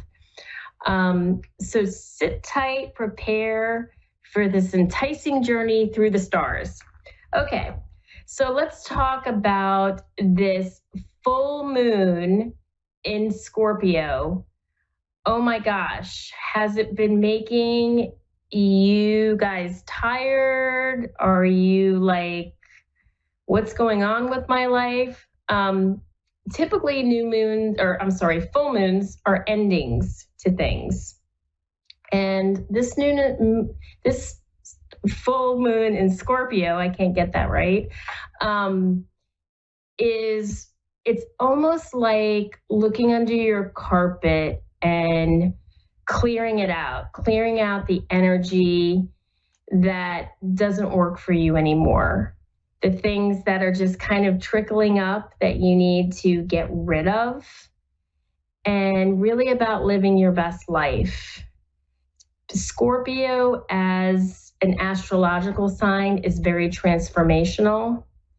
It represents the 8th house. When I explain to my classes, my clients, what does Scorpio mean? It's death, destruction, and then transformation. It kind of blows down the house, and then you transform. So whatever's been eating you up inside, or you're just kind of like, you know what, I'm not going to think about this. I'm just going to pretend that it's not there. I feel like that this full moon is really kind of blowing that up. So my recommendation is, after this broadcast, of course, is to go out and just release whatever that energy is that you feel that is holding you back from living your best life, understanding your purpose, maybe doing something that you've always wanted to do but feel too afraid to do. Release that, because that is the purpose of this full moon. It actually, we refer to it as the pink moon, because when it ignites in the sky, when it's not so high, it looks like a pinkish color. So this is a time for transformation. I feel like this whole year has been very transformative. Like I said in my previous broadcasts, my previous shows, I am an evolutionary astrologer. So I really look at the lunar nodes which are elliptical points in the sky. And I get an idea of really what the life purpose is when I start reading my clients, reading their charts. And what's going on this year is Aries Libra. The North Node is in Aries. And what that means is for you to stand in your power, for you to value yourself. It's self versus relationship. And I feel like many of us put relationships first, and we don't really value ourselves. And this is a time that we look at relationships and what's working for us. And it's not just people get all into the fact relationships. It's just they think of just romantic relationships. But it's not only that. It's whatever the closest relationships are in their lives, whether it's their children, whether it's their close friends who are like a soul family to them. And it's very much of an empowering year to stand up and to set the boundaries and to look at things that are not working for you and to make significant changes. And the people that are going to feel it the most and have Aries Libra in their chart, if you have a sun in Aries, if you have an Aries moon, if you have an Aries ascendant, the same with Libra. You're feeling this energy. And oh my gosh, if you have the North Node or South Node in either Aries Libra, it's very transformative. So I keep talking about this because I think it's such an important topic in the astrological world. And like I said last week, Chiron is in Aries. So it's really bringing up those wounds with self, with how we look at ourselves, what we value in ourselves. And the way that I look at astrology is it's like a tool. It's not, I did a talk today for about 25 women in Jacksonville, Florida. And the one thing that I said to all of them is, it's really about, I'm just confirming what you already know about yourself. I'm not an oracle. I'm not a person that sees the future. I just read a beautiful language. And I tell my students that if you put the hard work and dedication into astrology, that you can have the beautiful experiences that I've had where I've watched people grow and I've seen them year to year make significant changes in their lives. So that's the way that I look at it. I always say to my clients, like I said, I'm just confirming what you already know about yourself, because we all have this inner psyche of our soul, and our soul knows what's best for us. The problem is that we've been conditioned to think that we're so small, that we need all these things to make us happy, and that we have no control over who we are or what we're trying to accomplish in this lifetime. And that's completely false. You're manifesting all of this. And astrology is just that blueprint that helps keep you on the path that you've chosen in this lifetime and in all the lifetimes. So just wanted to kind of make that, make a statement about that. Do have some really good news for you. Tomorrow officially is the end of Mercury retrograde. It goes direct tomorrow.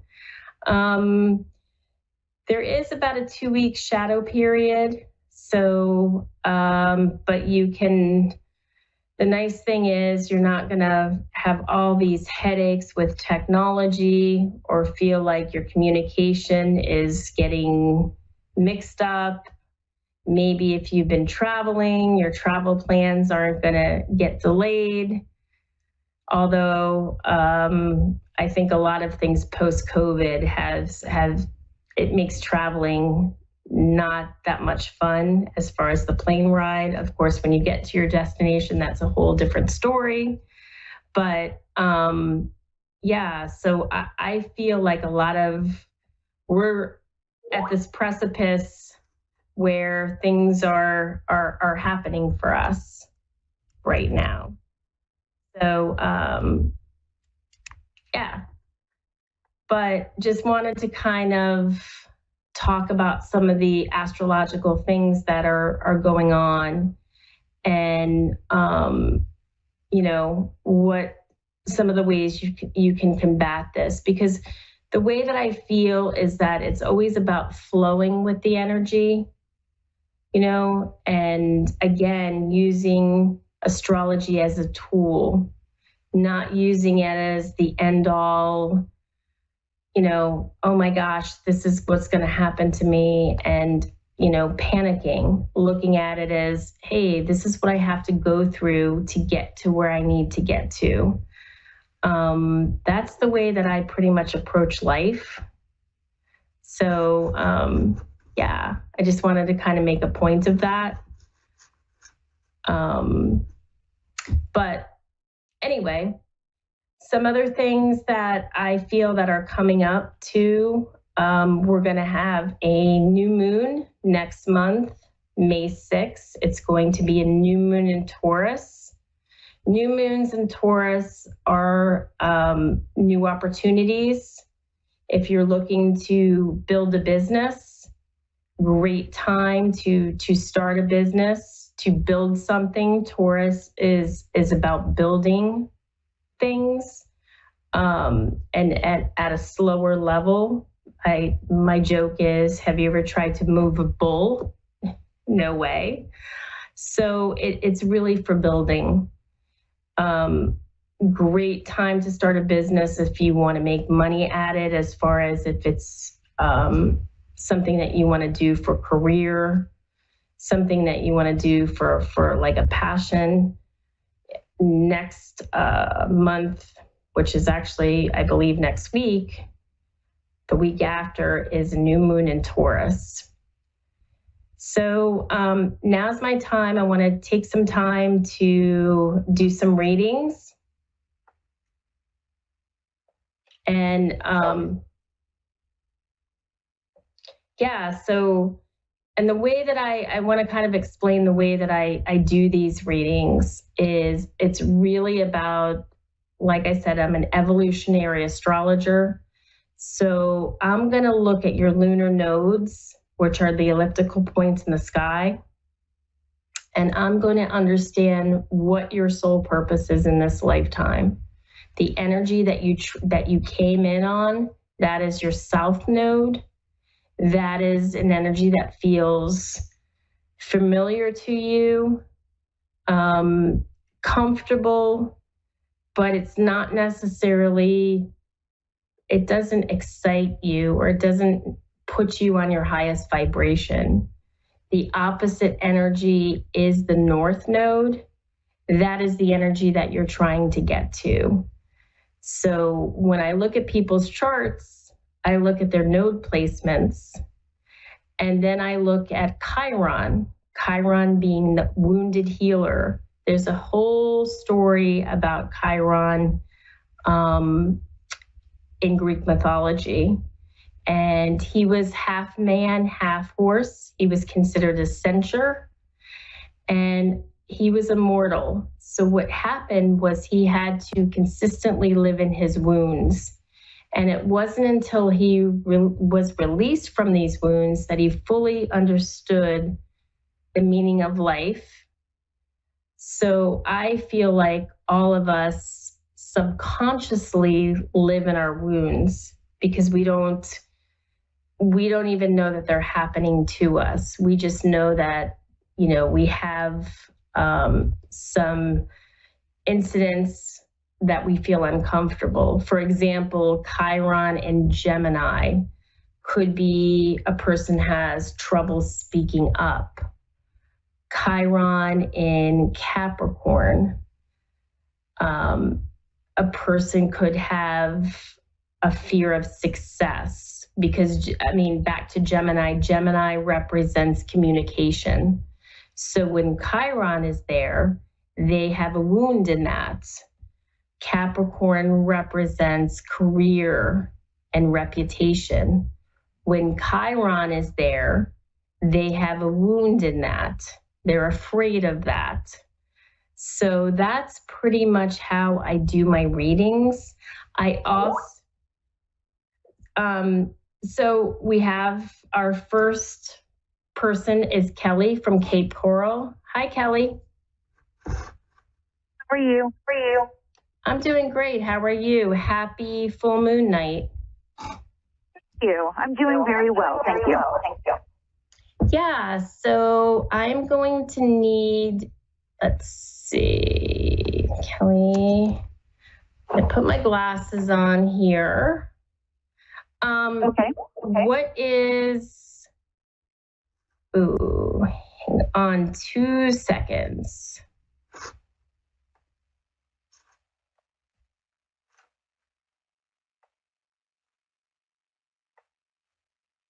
Sorry about that. My speaker was a little bit loud.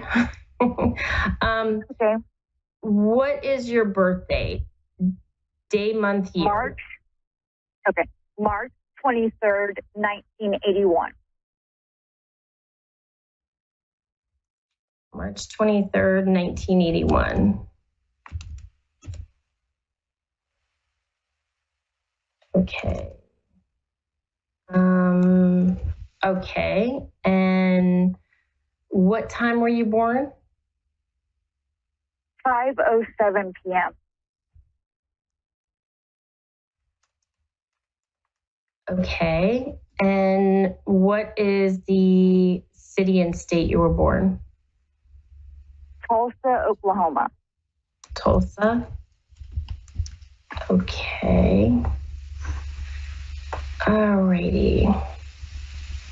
March 23rd, 1981, 5:07 p.m., Tulsa, Oklahoma, correct? Yes. Okay. Okay. It's interesting. When I look at your nodes, which I said are the elliptical points in the sky, I'm saying this out loud to you, so if you want to further investigate this, you can. Your south node is in Aquarius in the 5th house of Leo, and your north node is in Leo in the 11th house of Aquarius. So there's definite, I feel like that, first of all, I want to say with a south node in Aquarius, you're in your head a lot. You know, you're a very logical person. You're sometimes overly sensitive because it's in the 5th house of Leo. You're a person that definitely has a goal for everything, you know, and you really came here to find your heart, to do something that you really love. And I feel like because it's in the 11th house of Aquarius, it's going to involve groups.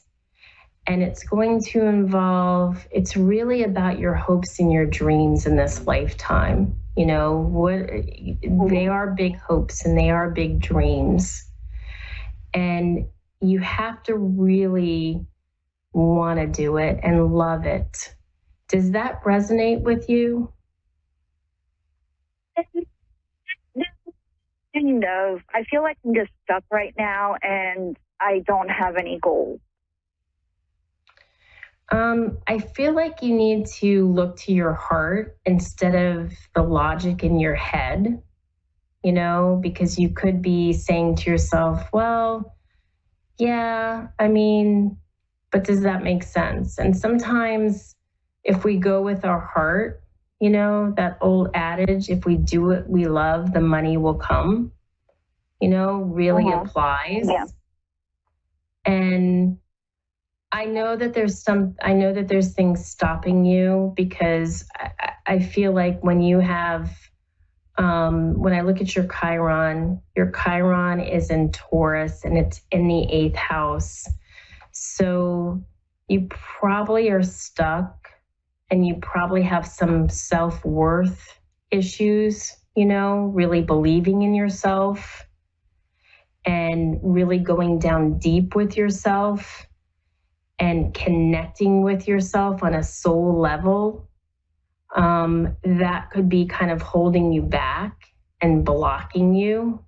Do you feel like that at times? That you just get stuck in this rut that you're just like, I just can't seem to get out of it? Yes, definitely. That all made sense. I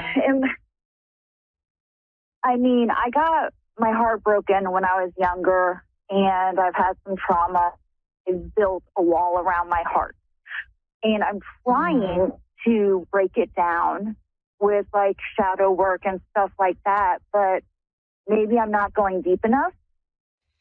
Yeah, I feel like you have to go all the way, and a lot of times when we get our heart broken and we get stuck in the trauma, right? And then we unbeknownst to us, we keep bringing the energy back to us. In other words, we could be attracting the same type of people. We could be on that perpetual cogwheel where we just can't feel like we can get off it. So I think that that's probably big for you because you have your Sun and Venus and Mars in the 7th house of partnerships. So I feel like you thrive in partnership, but it has to be the right partnership for you. It can't be where you're doing all the work or where you feel like you're not being valued in the relationship. And it comes from first valuing yourself, and truly going down deep with yourself. I would say too, it's spending a lot of a good alone time with yourself and learning how to make yourself happy and fulfilled with not even having a partner. Does that make sense? Yes, definitely. I haven't been in a relationship in a long time, but when I was attracting the same guys. Yeah. And I think that that's very normal because I think that we, like I said, we get into that perpetual pattern and we feel like that we can't get out of it. I think too, like I'm gonna take a little time to do a little bit of fuller reading on you tonight. Couple things I see in your chart too. You have Pluto in the 2nd house in Libra. I'm gonna say that you put value on stuff that means something to you. Like you like having like things that are very nostalgic for you. I think you're a very sensitive person, that you are Aries. So I know you're feeling a lot this year too, because I said at the beginning of this show that, with the nodes in Aries, Libra, it doesn't matter if you have a sun in Aries, if you have a moon in Aries or an ascendant in Aries, you're feeling that pull, but you have this very sensitive, compassionate side to you because your moon sign is in Scorpio. Big thing for you is I call Scorpios the elephants of the zodiac. They never forget anything. So I think for you, a lot of things you have to release in this Scorpio, this full moon in Scorpio. I think it's going to be very transformational, for you to release a lot of those wounds, those down deep wounds that you think you released, but you maybe haven't released.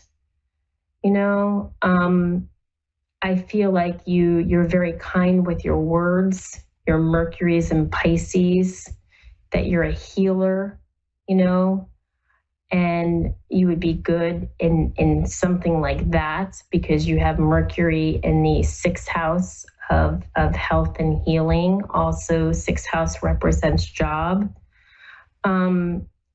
So I don't know. I think that if you kind of, it's always about, our lives are like a puzzle, right? It's just about us putting the pieces together.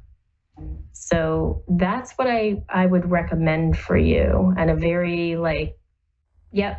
And I think that'll be perfect for you. And thank you so much. And you have a great evening. Thank you. You too. Yeah. So, I just wanted to say thank you to everybody tonight. I mean, for supporting my show. I love astrology. I love to look at it as a way of life, a way that we can use this blueprint to enhance our lives. We have many chances when we look at the chart. So I'm very excited about taking it to the next level and continuing to watch it grow. And I'm getting into more a corporate astrology where I want to help entrepreneurs and businesses make decisions that are best for them. And I feel like it's all in the chart. I mean, there's so much that we can learn about ourselves when we look at our chart. And guess what? We picked all of this. So thank you very much. Namaste. And everybody needs to go out and look at the moon and release what's not working for them.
to A1R Psychic Radio, Earth's #1 psychic radio network, and watching Moonstruck TV, enlightening television. Welcome. Time for Guide to Light with Martina Billig. Martina Billig. Live from guidetolight.com.au. Connect direct. In North America, dial 888-454-2751. In London, 20-3519-2158. In Sydney, dial 02-8488-3147. Or online, contact us through our Facebook page, facebook.com/psychic radio. Or one of our websites, AskOneRadio.com or Moonstruck.tv. This is Guide to Light on A1R, the Ask One Radio Network.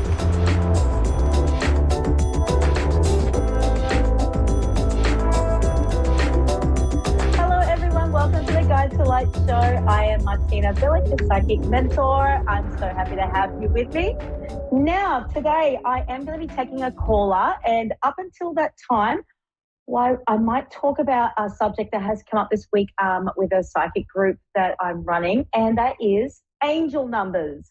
Now, everyone loves that buzzword, angel numbers, but basically what they are a sequential group of numbers that people seem to see all the time. And think about the 111s or the 222s or the 777s.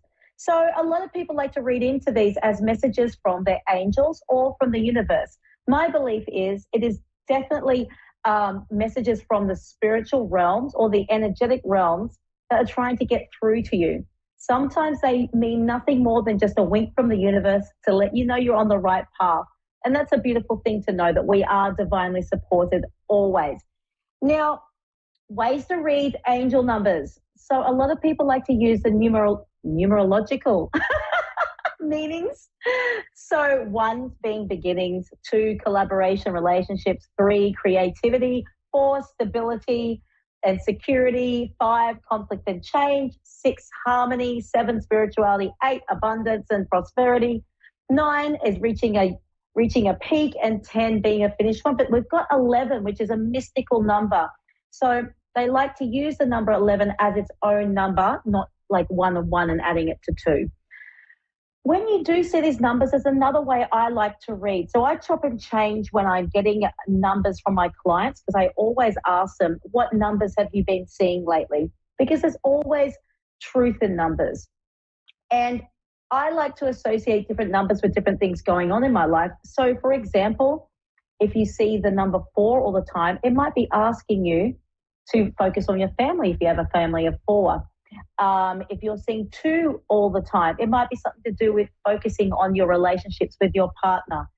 And I think we might have someone ready to come through, and we can finish this up a little bit later. So I will just hold on for 2 seconds. Okay, so Arena in Minnesota. Hello, Arena. How are you, darling? Hi, I'm okay. How are you? I'm very good, sweetheart. How can I help you today? I was wondering if my husband had any messages for me. All right, I'm going to tune into spirit, and we'll see if he presents himself. I'll bring through whoever is going to be standing beside me. Okay, darling? But I will try my best. Okay, just give me 2 seconds. Okay, I'm just going to set the intention to bring through a beautiful, clear reading for Arena, and I am calling for her husband to come and visit.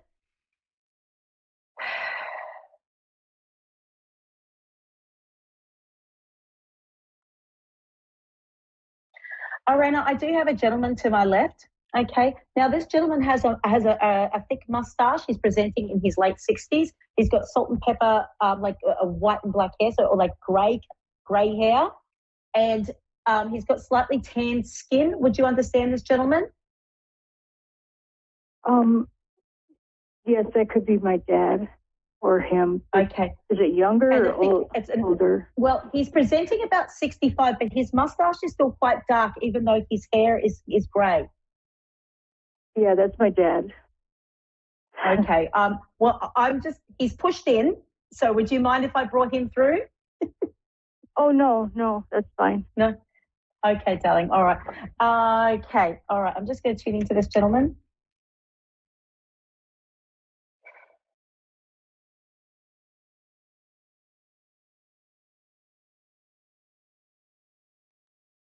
Okay. So he's actually got his hand on my shoulder. He was very supportive and he really likes to be around you. I feel like he's always got his hand on your shoulder as well. Would that be something that he would do when you walk in a room if you were sitting down? Yeah? Okay. He's really around you. He's also indicating to me that you've been going through a few tough times at the moment, sweetheart. Yeah. For a couple of years. Okay. Since she died. Okay. My husband, yeah. All right, my sweetheart. Well, he's just acknowledging that, and he's letting you know that he's there to support you divinely. So he's going to try and make some things work for you, and I think he already has. I think that you feel his presence quite a bit. Is that correct?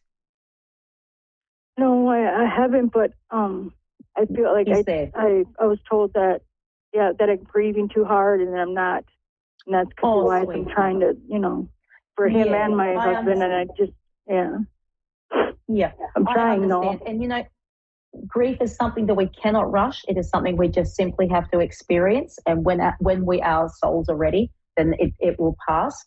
But I want you to know that your dad is there, and I know that your husband's there, and I know all your loved ones are around you, my darling, okay? Now, there's also your father is indicating that there's a very good friend of yours that's really here to support you as well, like that's living. Would you understand that? That's living? Yes. You said? A really supportive friend. Now, have you been alienating yourself from this friend, like maybe not answering the phone calls or not connecting with them? Yeah. Okay, so the spirit is acknowledging that it's really good to connect with this friend. This friend is here to help you, and they are there to help you carry your burden, okay, to help alleviate it for you, darling. They will help you. They want you to be supported by this friend, okay? And it's very good for you to share your emotions with people who are willing to sit there and listen to you, and that will help alleviate some things. Okay, now I'm just going to see what else I can get from this beautiful gentleman. Now, was there a love of cooking that you had or he had? Like a love of cooking? Certain foods? He liked to cook. I don't. Definitely, Okay. Well, he is indicating you should probably try and start, and there's a few things he would like you to cook, something special that he used to make, and he's saying that you'll be able to feel closer when you do things that the spirit would like to have done when they were in life, that you will feel closer to them. So this would include things that you did with your husband that he liked to do, even if it was mowing the lawn. Maybe you might have to go out and do it, and it might help you to connect with them, because they will be right there with you, because you remember that, and you remember that emotion of knowing that person loved it. Love connects us to the spiritual realms. Okay, I'm just going to get some more messages for you, sweetheart. Now, so there is another gentleman there, sweetheart. Now, he was a sturdy man, like he was like quite sturdy, quite strong and tall. And I'm seeing his hair's kind of thinning on the top. Would that be your husband, my darling? Yeah, that's Josh. I'm sure. Yeah. He was 5'11", but he wasn't super tall. Yeah, everyone's tall for me. Me too. I'm 5'1". Yeah, I'm 5'2". I'm getting a real strength from this gentleman, and he is right there with you, sweetheart. You've got your dad on your left side, and you've got your husband on your right, and they are right there with you. And they are there when it's late at night. They are there when you're going to bed, and they are there to support you, sweetheart, okay? And I want you to just be open to that love. And, sometimes if you feel like that they can't hear you, they can, and I want you to write letters to them. That will help get a lot of your emotions out. And there's something to do with writing. Who had the really good penmanship? Like someone wrote beautifully, had beautiful handwriting. I've got two spirits here. My dad used to say I did. I don't think I did. My dad used to say I did, but I don't feel like I did. So there's spirits acknowledging that it's very good for you to sit and write your emotions out. But write letters, write stories, write to them the things that you are feeling, write to them the things that you want to say, and that will help it get it out of you, out of your mind and into the physical, and that will be really cathartic for you, my darling heart. I will. Okay, now someone here, I believe it might be your husband, is complaining about your driving. Is it your driving that was an issue? Oh my God. It's probably both, because I don't have a license. I don't have a license and I drive. Oh, you naughty girl. That's I'll both tell of you them. something. And my dad especially. Well, they're having a little crack, and I felt it coming in from your husband first. But that's something you might need to get sorted out because they're going to be on to you about it. Okay. Okay. Okay, my sweet. I'm going to see what else I can get through for you. Okay. Hopefully, it's not another scolding. Let me have a look. It's okay. Yeah. Now, I'm also seeing a little white dog. Do you have a little white dog that's living, or do you have a little white dog that has passed, like a little white?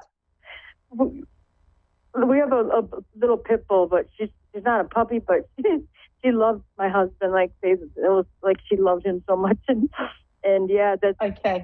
She's little though for a dog. Yeah. Yeah. Okay. So the spirit is acknowledging in that, and there's a lot of love coming from that animal. Okay.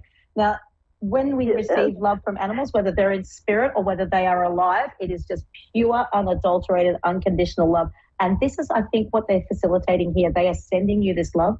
I think after our phone call today, my sweetheart, you're going to feel love, okay, and really feel love. And thank you. When you are finding yourself in the depths, in the darkness, I want you just to call for them to lean in close to you and just say, Dad or husband, lean in close to me. I want to feel your energy around you. And just know that they are there, sweetheart. Okay. Thank you so much. You don't know how much. I'll leave that with you. It's my absolute pleasure, my darling. I wish you all the best, and I wish you all the love and healing in the world. Thank you so much. You too. You're welcome. Oh, how beautiful. Well, you've got to love the spiritual realms. They are always there, and they are there to divinely support us always. So when you are feeling lonely, if you're feeling grief, I want you to know that your spirit family is always there to support you. Please check out my website, www.guidetolight.com.au, and I also do psychic mentoring as well. So all my things are on my bio. Please check me out. And I can't wait to see you all next week, which will be wonderful. And please look out for some angel numbers and just, shoot me a message on Facebook and tell me, and I'll see what's going on in your life. But yes, thank you so much for today.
To A1R Psychic Radio, Earth's #1 psychic radio network, and watching Moonstruck TV, enlightening television. Welcome. Time for Astro Weather and Readings with Ashley June. Ashley June. Live from AshleyJune.com. Connect direct. In North America, dial 888-454-2751. In London, 20-3519-2158. In Sydney, dial 02-8488-3147. Or online, contact us through our Facebook page, facebook.com/psychic radio. Or one of our websites, AskOneRadio.com or Moonstruck.tv. This is Astro Weather and Reading on A1R, the Ask One Radio Network. Hello, I am Ashley from AshleyJune.com, here with your Astro Weather Report for the week of May 8th through 14th. And the big aspect of this week is that we are currently experiencing the new moon in Taurus. The new moon in Taurus is always the best time of the year to manifest abundance in your finances. So any type of I am statements and I have statements that you want to put out into the universe, say them out loud of I always have more than enough, or I always have more than enough money and resources. I like to say money and resources come to me all of the time from all of the directions with love. Always add that with love or easily, so that money is coming to you that you don't have to work super hard for. Taurus is the sign of money and food, wealth, abundance, anything that is tangible, and the springtime. It's the sign of the Empress card in the tarot deck, where the world is just exploding with new life. And this new moon is also going to be conjunct, which means the moon is meeting up with Uranus, the planet of surprise and like the thunderbolt, and Jupiter, the planet of expansion. So all three together in the sky are really giving this new moon a whole lot of powerful energy behind it.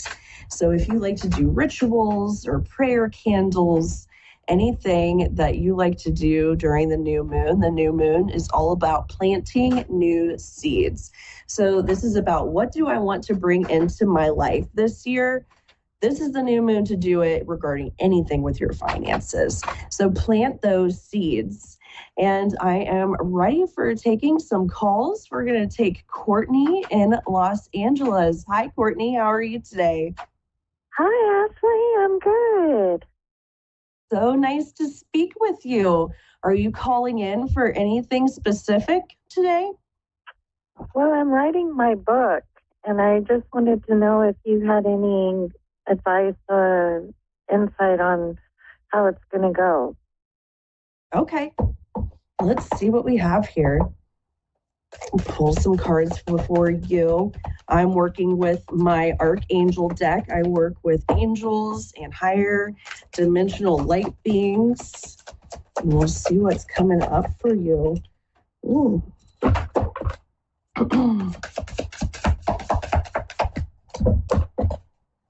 Courtney.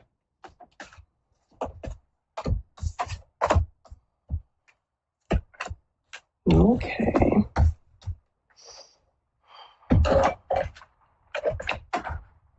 Got a couple of things coming up here for you first.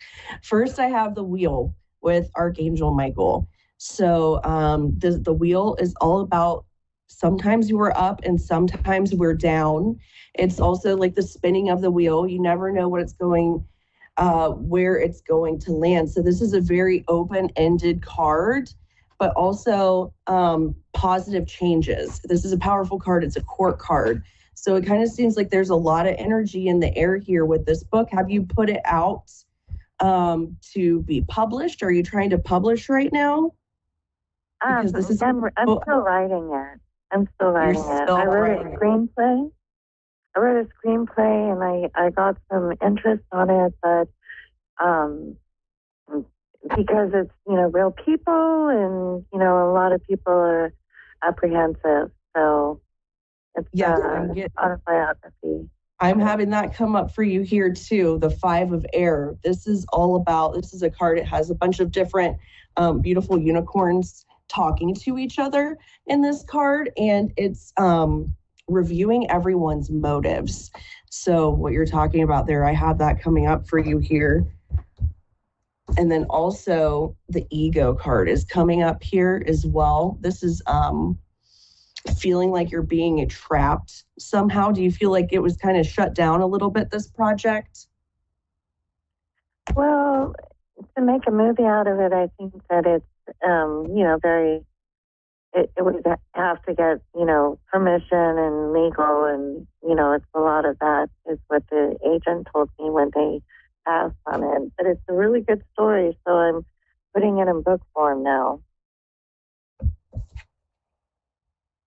I do. And then the next card's the 3 of water. And the 3 of water, a celebration,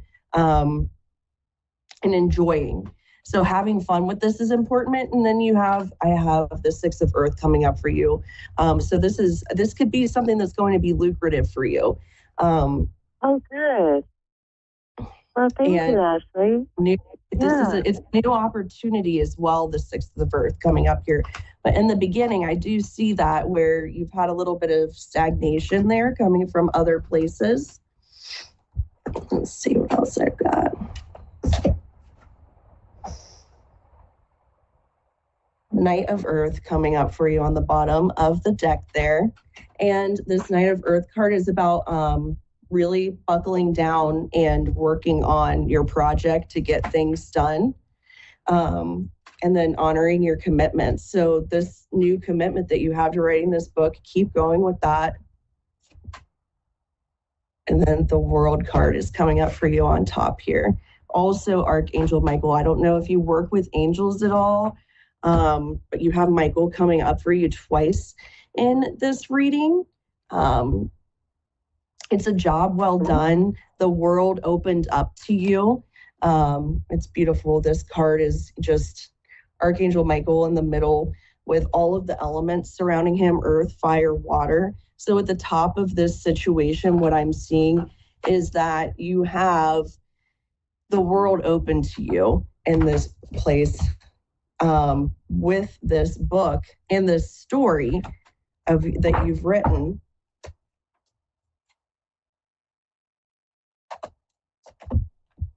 And then I also I use a chakra deck as well. And the card that's coming up here for you is actually the title page of this entire deck. It's a really special card. It's a beautiful card where it's like the back of a woman and her arms are lifted to the sky and she's wearing a dress that is covered in all of the different colors of the chakras.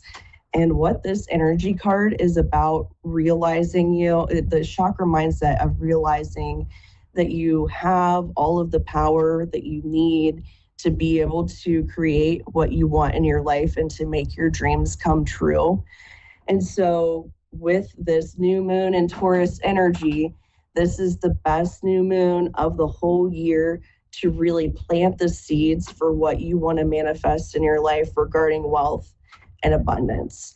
So what I would recommend to you to do regarding this project would be to write down some manifestation statements about what you want to bring into your life regarding this project, because these cards that are coming up here where you have the wheel, which could go any way, but you have the world is open to you and that chakra mindset. And then these earth cards that are coming up for you as well, you have the ability to put your intention into the universe to manifest what you'd like. So writing down I am statements, I have statements of what you want this project to be. Does that make sense at all, Courtney? Yeah, no, that's a beautiful reading. Thank you very much. You're welcome. Was there anything else regarding this? I have a couple more that I can going to pull out here for you, see if I can get some more clarification here.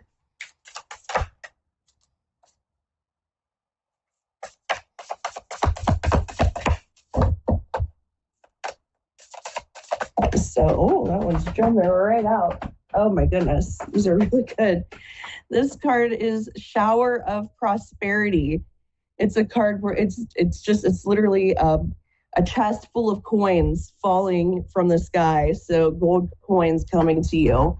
This is going to be very lucrative for you. This is wealth, opportunity, success, and manifestation. So make sure you're doing that manifesting. And then I also have energy healing coming up for you. This card is two hands being held up, and there's green light in the hands, and that's healing energy, but that's also abundance energy, wealth energy, the color of money in your hands, both of these cards. This is going to be very, very lucrative for you. This is all about well-being and thriving. So you have the energy colors that are coming up for you are gold and green.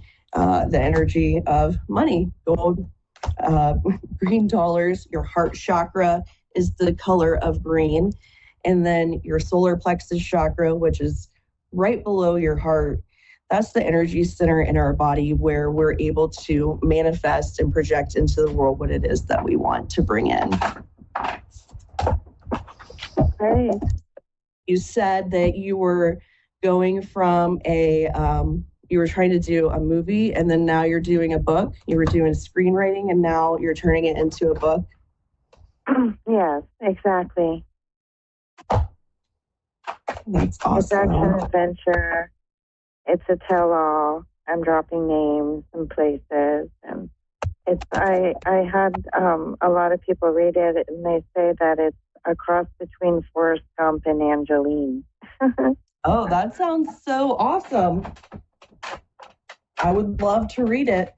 So then I'm using my Mike the Archangel deck here, and it's the number 33, which is a powerful manifestation number for you. You have so much good energy here for you. And this is a blessing in disguise. So being patient with what you're doing, you've had some bumps in the road or whatever, but you're making those changes, you're making the adjustments that you need to be making. And it says, have faith that your angels have this situation under control. And what comes now will be far better than you've ever dreamed. These are amazing cards that are coming. I'm so happy for you. I'm happy. I hope that someday I get to read your book because everything coming up for you is very, very exciting energy here. Thank you so much. Oh, you're welcome. And one more energy card, creativity, is coming up for you as well. It's a beautiful blue throat chakra card. It's like a woman dancing over a blue lotus in a beautiful blue dress. So continue with that creativity. Continue to use all of your gifts, Courtney. And I hope that I get to read your book someday, and maybe it will be turned into a movie as well. That would be amazing. Yeah, it would be. And one more, solar plexus again. So really stand in your power, girl. Be confident in yourself. You have everything that's here for you. Fantastic. Awesome. And all golden green. Golden green, everything. Chakra manifestation. I don't see anything here that's standing in your way at all.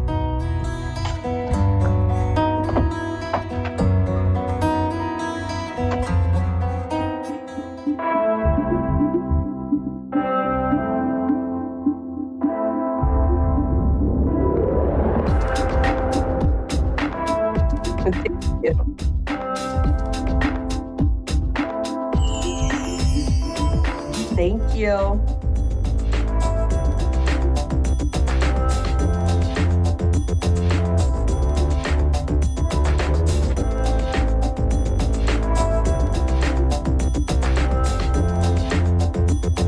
You're listening to A1R Psychic Radio, Earth's #1 psychic radio network, and watching Moonstruck TV, Enlightening Television. Welcome. Time for Bernice Bisson's Psychic Media. Bernice Bisson, live for BerniceBissonPsychic.com. Connect direct. In North America, dial 888-454-2751. In London, 20-3519-2158. In Sydney, dial 02-8488-3147. Or online, contact us through our Facebook page, facebook.com/Psychic Radio. Or one of our websites, AskOneRadio.com or Moonstruck.tv. This is Bernice Bisson, Psychic Media on A1R, the Ask One Radio Network. Welcome. It's Psychic Tuesday, and I'm your guide, Sweet Bee. Boy, I'm so glad we made it to this day. It's been kind of a bumpy ride for me this last week. Just trying to flow with the energy, just surrendering to it, flowing to it.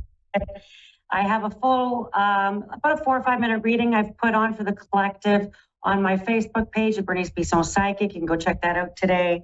But we're going to get started. I'm going to look at the astrology at the top, the 12 signs, Now, each sign you can listen to sun, moon, or rising. If you know that, I use traditional whole house astrology, Western astrology, and we're going to get started. We're going to start with Aries, sun, moon, rising. The word for this next 7 days is commitments. Commitments that you make to people, your career, opportunities that pop up are really good, and even yourself. Even promises you've made to yourself, you're going to be really focused on commitments, getting commitments, signing commitments, reviewing commitments, trying to understand where those are coming from for you. You've got Mars, the North Node, and Chiron. You've been, for the last several weeks, really healing some deep wounds around your value, Aries. And now you're looking at making commitments and signing on board. And again, give them a good review. Let's keep going. We've got Taurus, sun, moon, rising. Boy, half the universe is in your sign at this moment. And we've got Venus, the sun. We've got Jupiter, and Uranus is really the story this week. And it's sort of conjunction with Venus and really bringing about surprising outcomes to what we value. And because this is all in your sign, along with this new moon that is right now as we sort of speak, is care. The word that would come to me would be the word care. Caring for yourself, caring for what's going on around you, caring for others, putting some effort into your care, your health care, your financial care, and your security. And these are big things for you, Taurus, because this reset really is this last, since 2019, you've really been going through a pretty transformative time. And this next year is really about your care paying off.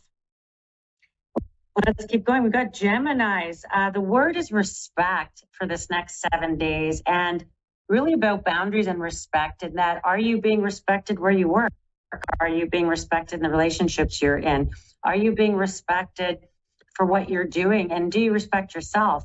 And do you respect the people around you? These are going to be some key questions for Geminis, and really determining where you belong and who does respect you and how do they show that to you, Geminis.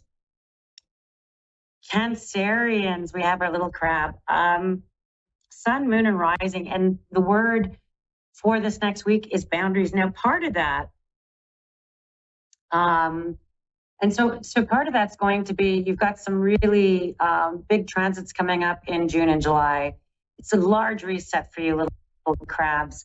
And I just feel like right now, setting boundaries with the right people, setting boundaries on your time, setting boundaries on how much you're giving, setting boundaries with what people can expect from around you is going to be really big over this next 7 days. And you won't be sorry about it later, even if it's really uncomfortable, little crab. Leo, sun, moon, rising. We've got our little Leos. Learning, taking in, really observing and watching people around you, particular people maybe you work with, maybe people in your competitive sphere, maybe people in your circle, and really watching and being observant about what is around the corner. And this could be really around what opportunities lay, where maybe some challenges are with maybe partners and people that have been having their own power struggles in their life, and really coming to a learning and appreciating maybe where they're at as well, and also learning maybe what you need to be really excellent, what you need to do to be really on top of something that you've been trying to master. And I feel like that learning is going to pay off, particularly this next 7 days. Let's keep going. We've got Virgo. Virgo, all this energy in Pisces. We've got Neptune and Saturn still there, still really making you question the deepening of partnerships and maybe questioning, things that you thought, and you could be challenged on some of those belief systems. And the word is intuition, and to really guide, let your own intuition, surrender to it. Don't try to be figuring out every message and everything. Allow for surrender and allow your intuition to really guide you. You usually feel it in your gut. And so if you've been having stomach issues, if you've been having digestive issues, Virgo, I'd pay attention. It could be some tough decisions or conversations you could need to have around you, around people being elusive. That's one thing Virgos can't stand. And so there we have it. Okay, Libra. Ooh, the word is adventure. Boy, it sure has felt like one, I bet. And it could be a bit of an adventure with people. Don't get the runaround. You could be taken on a bit of an adventure into, down a few rabbit holes. And that can include like going down what I call the voicemail rabbit hole, or going down, the prompts where you're like, press 1, press 2. And so you could get caught up in some of a meshing of systems, a meshing of things. And adventure would be the antidote. And this could be small adventures, taking a chance on adventures, booking some trips, really looking at planning some of these things. And maybe really, maybe you got some exciting date nights coming up to rekindle things with a partner, especially with all that healing, assertive energy in Aries, which is your house of partnership. So there's a lot of action needing there and a lot of actions taken there. Now let's keep going. We've got Scorpio. We've got the word patience. Right. Okay. Every Scorpio just went, right. You guys are like totally patient. You can wait under a rock for a really long time and then come out with your little stinger. And so patience, you're almost there, and you've got all this energy right now in your 7th house of partnerships and commitments. No quick moves, because it could make it or break it.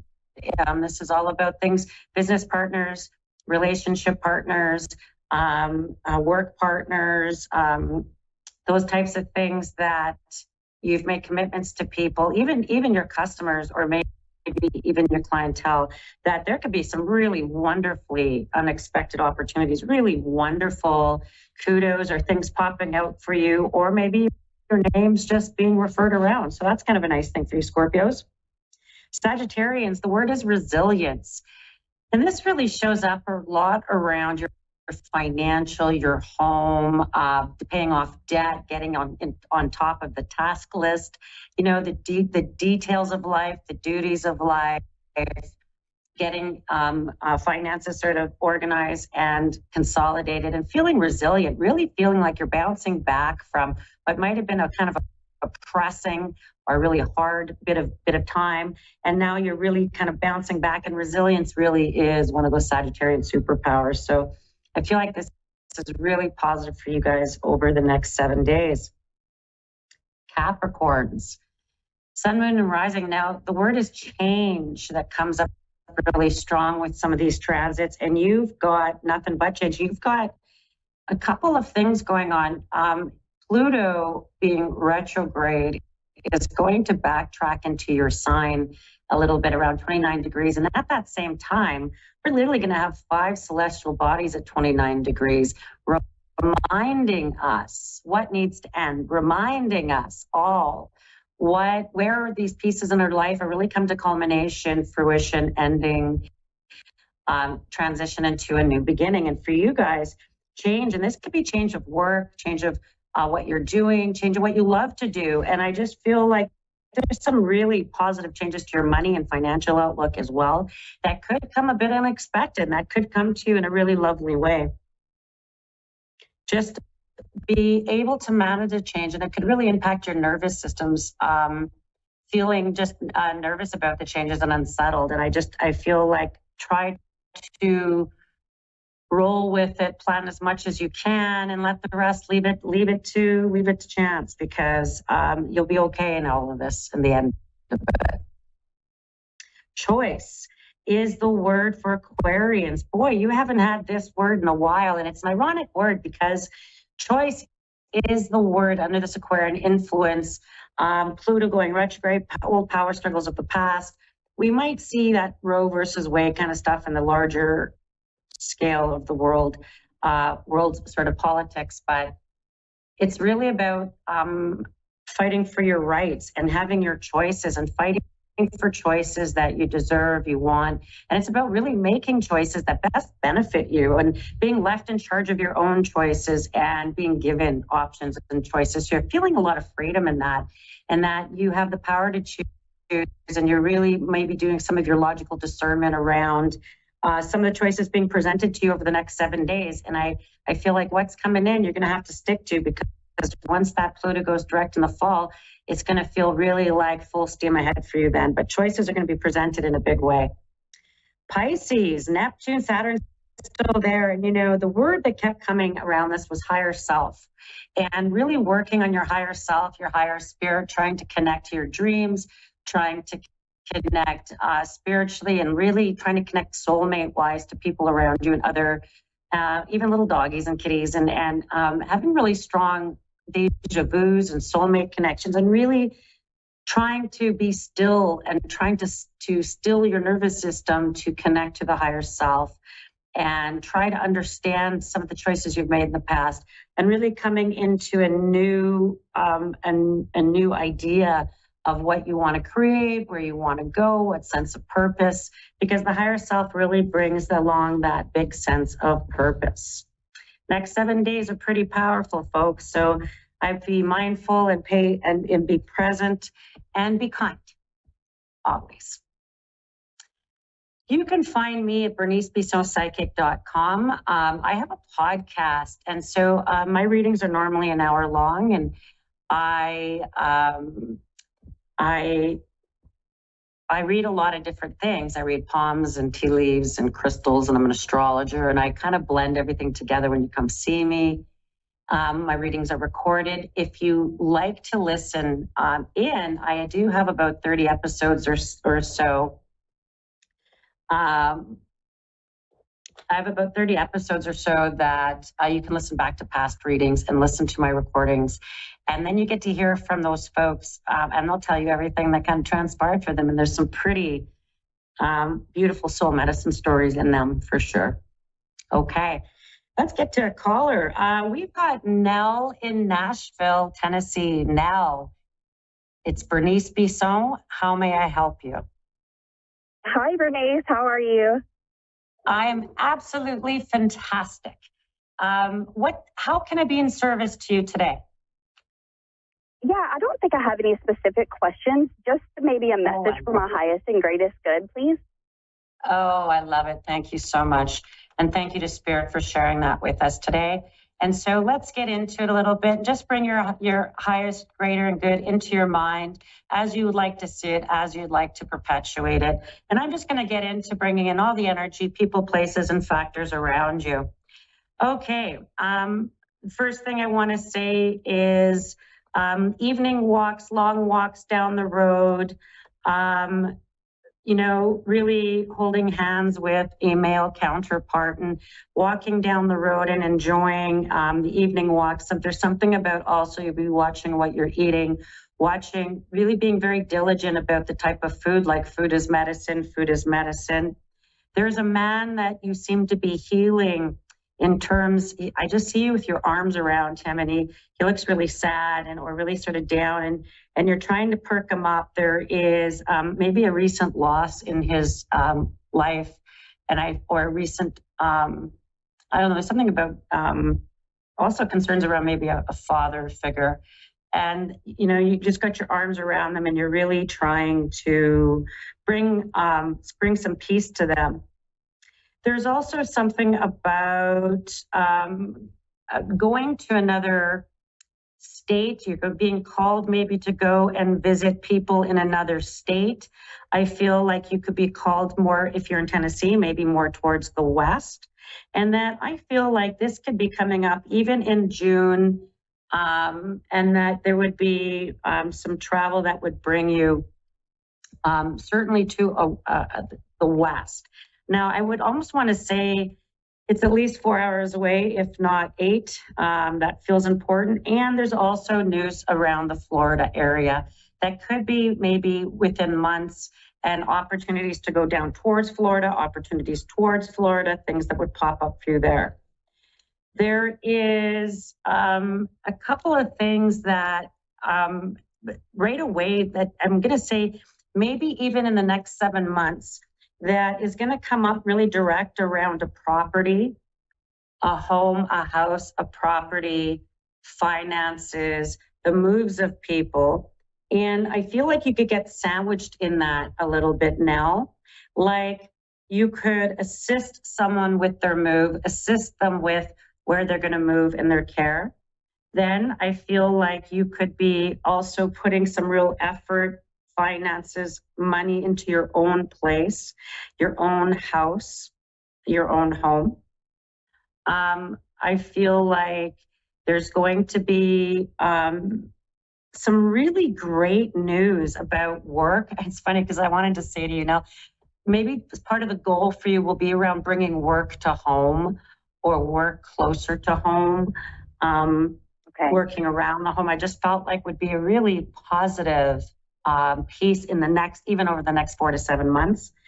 You could wind up event planning for special events like a wedding, like a celebration. It feels like there's something quite lovely brewing around you that you would help host, you'd help put together, which feels quite positive. There is one final piece I'll leave you with, is that there's something in terms of some legal frustrations or legal processes, paper processes, legal processes, like, you know, you could wind up having to take care of someone and realize that they didn't do their taxes, or that you would have to take over something and realize that something wasn't completed in terms of diligence, paperwork, something about that coming up around you that I feel like even by maybe between September and November, that I feel like you're like, oh, your head's in your chin's in your hands and you're looking at all this paperwork in front of you trying to get things sorted. And I just feel like that might be the time to bring in a helper with that. It could be an accountant, it could be something about that, just to help along with this, because I feel like it could come up a bit unexpected. That's what I see coming up in the next little bit for you. And it feels like, I'm sorry, it sounds a bit mundane and a bit like a bunch of details. And your higher self is like, what is with all the details? But I feel like you might be the coordinator of other people's details for the next little while now. Okay? Okay. This has been great. Sorry. Thank you so much. Oh, my pleasure, my beautiful lady. Thank you so much. We'll chat again. Okay, and let's keep going. I feel like I'm on a roll. Let's keep going. I feel like I got Katie in Minnesota, I believe. Katie? Hi. Hello, Katie. My name is Bernice Bisson. How can I be in service to you today? Well, I guess just a general reading. Something wants me to get a reading done today. Oh, okay. So let me ask you a question, if you don't mind. What's the day and month of your birthday? March 4th. Oh, Pisces. Oh, the higher self. We're going to bring in that Neptune, Saturn energy that's in your sign right now, Katie, and we're going to just look at what's coming up for you as my March 4th Pisces. Okay, so I believe that in the next 4 to 6 months, there is some pieces where you're going to put some boundaries in around saying no to people around money, or that you're going to be saying no to people and putting some really clear boundaries in. And I feel like don't take anyone's chip on their shoulder personally. I feel like you might be in the next month to 4 months kind of like, that's it, not doing it anymore, or that's it. You're putting in a clear boundary. And I feel like whatever pushback you might get, not to worry.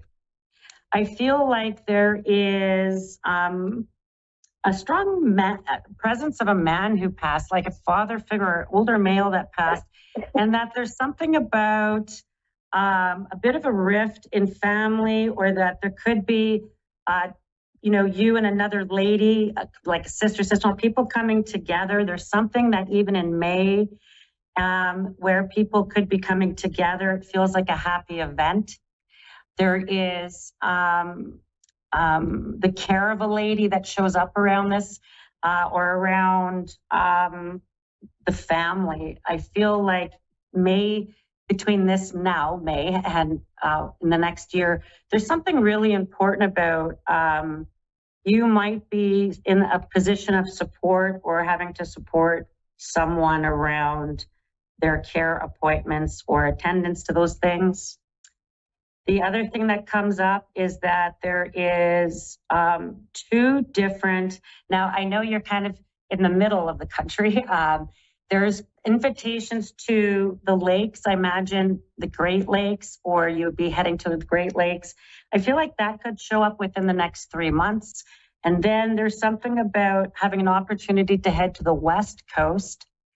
And the West Coast would show up, and the mountainous range West Coast, I feel like would show up certainly within 9 months, maybe a year at the most. That feels really important coming around the turn. There is some really good news in terms of two things. One is I almost feel like whatever's going on with this lady, health and healthcare, that could even be around you a little bit, Katie, that you could feel the stress of healthcare or feel the stress of someone's healthcare. I feel like there's some really solid plans coming forward, if they didn't recently, that would really come forward last August to this August, some sort of decisions, moves, changes, and I feel like it feels like some good outcomes. I also feel like there's going to be, I feel like you're going to hear, there's like 3 young people, I guess that's too broad, but 2 in 1, I'm going to say that we're going to hear the news of a baby showing up or a pregnancy showing up in the family, that we're going to hear about it maybe by the summer of 25.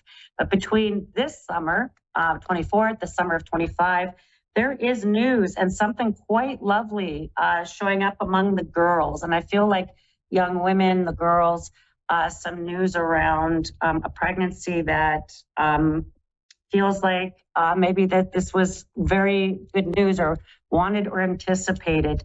And that could go along with, I know, it just feels like it's quite a celebration or feels celebratory. I do think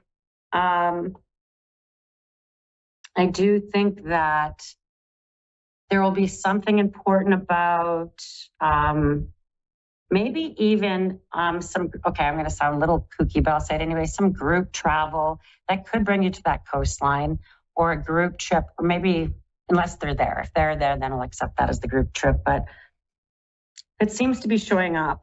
Now, I can't all be roses, because I do want to go to something about conflict around finances, or conflict that might show up around who has what, how things are worked out, the working out of finances, money, or something about that. There could be a bit of conflict. Now, it's interesting, because I don't know that it's about you directly, because the one thing Pisces don't really engage in is the conflict. What they tend to engage in is the peacekeeping, or that the mediating, or trying to mediate or moderate people around them. You could find that a bit stressful, Katie. Like it just comes at you, you know? And you're like, I was just trying to have dinner with people. Not, yes, exactly. Now, I do think that, now I'm going to go back to the young people, because I wanted to go 2 and 1, 3, like 2 and 1, 3 young. There is something about someone really relocating, and it could come from an opportunity with work, their education, training, work, and that they wind up relocating. And it feels like a young adult around you. And there's something really quite good news about this. That could even be showing up in the next, 8 months or so. And I feel like unless they're already out of state, you could be going down to see them. Something really quite lovely about opportunities showing up for a young adult around you, being able to relocate, move, work, something quite positive. There is, I don't know the context of this, but there's two things. I feel like there's going to be a point for you, Katie, to be off work. And then something about a return to work, return to earned income, off work, return to earned income that, I don't know, I feel like there is some really tremendous news about this. Now, it's not directly to you, it's literally right around you that I feel like you could be hearing something really quite positive within. I feel like in June, by the end of June 28th, around the end of June, you're going to be hearing some really good news around someone's employment, their income, off work, back to work, or new job, new work. And it feels like something quite positive. I feel like the last piece I'll sort of leave you with is the getting pulled into conflict. You know, there's a young man who has a big chip on his shoulder. And I feel like that there could be some conflict or something that comes up around this young man. Now, young man meaning a man younger than you, I guess. And something about a real chip on someone's shoulder. And I feel like sometimes all we could do is observe. Sometimes all we can do is give advice. Sometimes all we could do is try to be there. I do feel like you could be tested a bit around some of this family stuff that could be going on, but I want you to stick to your guns. I want you to stick to your, not so to speak, but I want you to stick to your,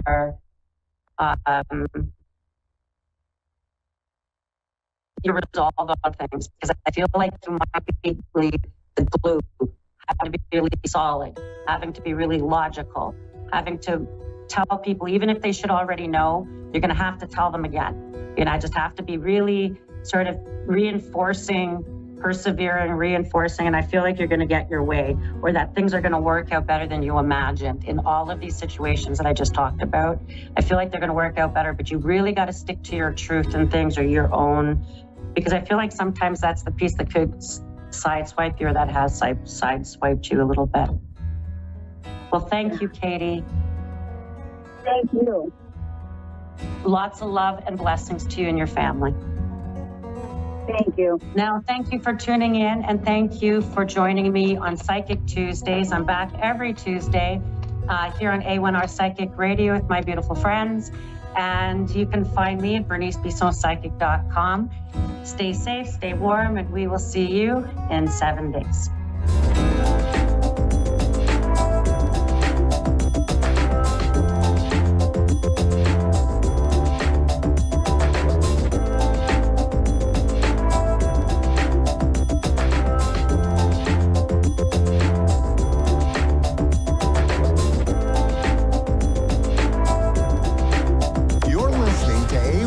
Psychic Radio, Earth's #1 psychic radio network, and watching Moonstruck TV and Lightning Television. Welcome. And now, Reverend Elliot's Magical Window with Reverend Elliot, live from magic-works.com. Connect direct. In North America, dial 888-454-2751. In London, 20-3519-2158. In Sydney, dial 02-8488-3147. Or online, contact us through our Facebook page, facebook.com/psychic radio. Or one of our websites, ask1radio.com or moonstruck.tv. This is Reverend Elliot's Magical Window on A1R, the Ask One Radio Network. Greetings, fellow seekers of truth, wisdom, and light. This is Reverend Elliot, your friendly neighborhood esoteric practitioner, coming to you once again live from the city of New York, where, contrary to media reports, people are not getting machine gunned in the streets. In fact, ever since the lockdowns a couple of years ago, this is a far friendlier town. I'm in Midtown, so my area is just in the theater district near Times Square. So we get a lot of people from all over the world visiting us here, and even the locals are friendly. New Yorkers have a reputation for being nasty. Forget about it. You know, I can't even leave the house without getting into 2 or 3 conversations, just like between here and the grocery store, which is around the corner.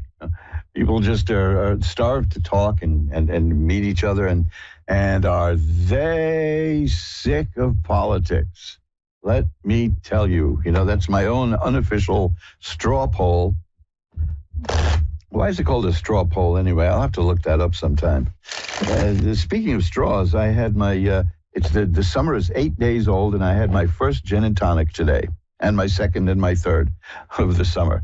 And I'm able to do that and sound so clear and level-headed because at my advanced age, I use like about a tablespoon of gin in each gin and tonic. Oh, how the mighty have fallen. But I love the crispy, the refreshingness of gin and tonic with lime. Oh, man, that is just wonderful. To me, that's the second best thing you can do with lime. First best is key lime pie. Outstanding. I used to make such a wonderful key lime pie. I brought one to a restaurant a friend of mine owned years ago. And the people each got a slice, and then they put it in the refrigerator. And then, unbeknownst to even the owner of the place, the staff sold it. They thought, "Oh, look, we have key lime pie on the menu." Now, I can't do that because I'm not. I couldn't even begin to tell you how many thousands of regulations there are if you want to go into the food business, which is one of the reasons I didn't.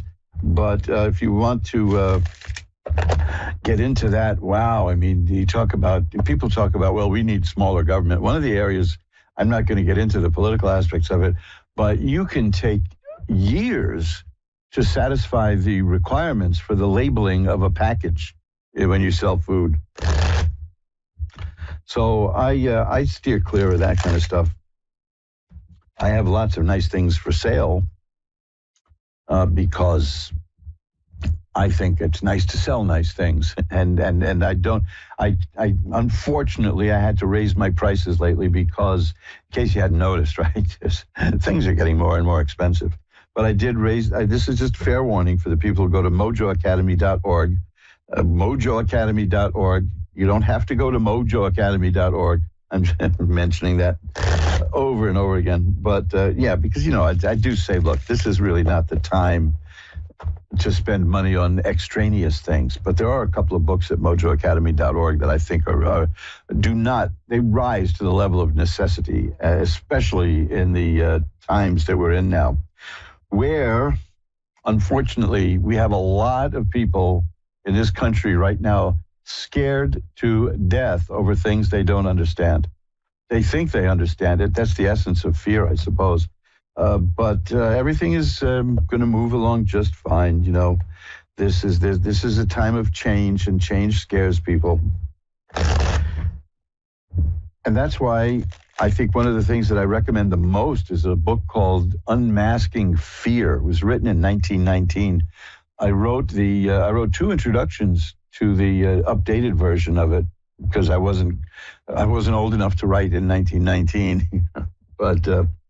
It's a book that is very important, and I love it when people buy it and talk about it, because it is about the way certain power structures in the world control people by keeping them afraid, you see. Now, I always say that everything you need to know about politics you can see in the movie The Music Man, where the guy whips everybody up into a frenzy over a problem that doesn't exist just so that he can sell them a solution, okay? We see this all the time.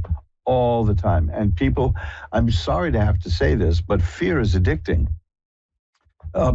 Physically, fear is addicting because there's certain hormones that get released when the adrenaline goes running, and it changes the body, it changes the mind.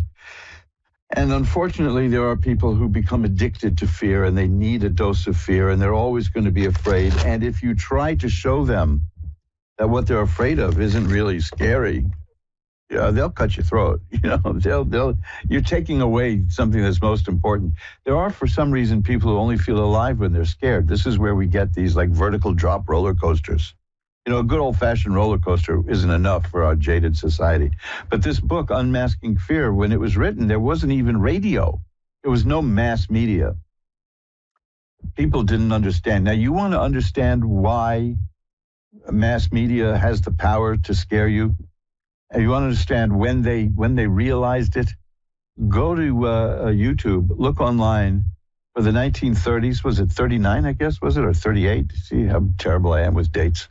I can tell you a story about the worst date I ever had, but that's a little later. Listen to the Orson Welles famous, everyone knows about it, but very few people have actually heard it. The Orson Welles War of the Worlds broadcast. Here's something that's fascinating to maybe 4 people listening. That script was actually edited down and written by the actor Paul Stewart, which very few people, some of you out there have got to be Paul Stewart fans, like I am. You'll know him when you see him. He's wonderful in Kiss Me Deadly. But this was the thing that achieved legendary status when Orson Welles pretended to have Martians invading New Jersey. And people believed it. Now, was there nationwide panic the way the newspapers reported it the next day? No. There are some interesting books about why newspapers misreported it. However, enough people did believe it. Enough people did believe that something could be launched, a spaceship could be launched on Mars and land in New Jersey 8 minutes later, which on its own is ludicrous, that the powers that be at the time learned that whatever people hear from a well-modulated voice over the radio and later television will be believed by a certain percentage of the people. And that's what we have now. And you say, how can this person or that person lie? Well, because it works, and that there's just no other way around it. But using fear, the one thing that I spent years in the news business, and I spent years in politics. And one thing is the flip side of the other. I know that a lot of you understand that there's a direct, like, politics to media pipeline, and I was on it. How can I phrase this? If you're busy being scared, you're not going to think about what's coming up. You're not going to be rational about things. When you're scared, the blood drains from your brain, literally. It goes to your arms and your legs, so that you can run or fight. It's a fight or flight syndrome. Literally, scaring you makes you dumber. We've all been startled and then found out that it was scared and it was something silly. I got the bejabbers scared out of me one night when I saw myself in a mirror. Now, I know I'm not the best looking guy in the world, but at that point, it was the middle of the night in somebody else's apartment. I was visiting a friend. I couldn't have been more than 10 years old, at least. I was in the area of about 10 years old when there had been a massive power failure, and I didn't know my way around, and I turned a corner in the apartment in the dark, and there was a person coming right at me, and it was me in a mirror, but I didn't know that because I was scared, you see. So I didn't even recognize myself. See? What is the expression people use? I want you to repeat this to yourself because this is behind all the attempts to scare you in media. Scared out of your wits, okay? What are your wits? Your wits are your intelligent faculties. Scared out of your wits. That's the holy grail of broadcasting. And this book, Unmasking Fear, was written before broadcasting, which is up at the time it was written, broadcasting was a farming term. It had to do with scattering seeds. That was broadcasting your seed. Just throw it across the field. So they picked up that as a metaphor for running things on mass media, which prior to radio never existed. I mean, nobody was hunched over the Morse code machine. I think the correct word is telegraph, Elliot, and waiting for like fight results. So anyway, this is by way of my mentioning mojoacademy.org and why I like to sell ethical products. I don't sell anything that's unethical. I don't sell like a magical kit that will cure this or that problem. I do sell magical kits that can help you deal with these problems. I don't sell them very often because most of the time I dissuade people from buying them. brilliant sales technique, right, to talk people out of the sale. But if a person doesn't need it, I don't want to sell it to them. I explain that in my book. Reverend Elliot explains it all. Gee, isn't that funny how everything I bring up now is related to a product I'm pushing? And at the same time, do you see, I'm telling you, don't buy anything from me. And I mean it sincerely. Because I sell some of the pendants that I have, which have magical symbols on them, and I can. And anybody buys those and you don't know how to use it, just contact me and I'll let you know. But like I said, we're in very dangerous times right now because people are scared, and if you're under 40, which I'm trusting some of you are, you never experienced inflation like this, never. And all I'll tell you, without, this is nothing magical. This is no serious revelation. The only way you can fix and stop inflation is with recession. And recession, if it gets out of control, becomes a depression. Now, we have not heard that word depression since 1932, when the Great Depression happened. I remember a radio personality asking, what was so great about the Depression? I didn't think it was very good. Why do they call it the great? No, great means huge. This is what, in fact, originally was meant when people referred to the United States as this great land of ours.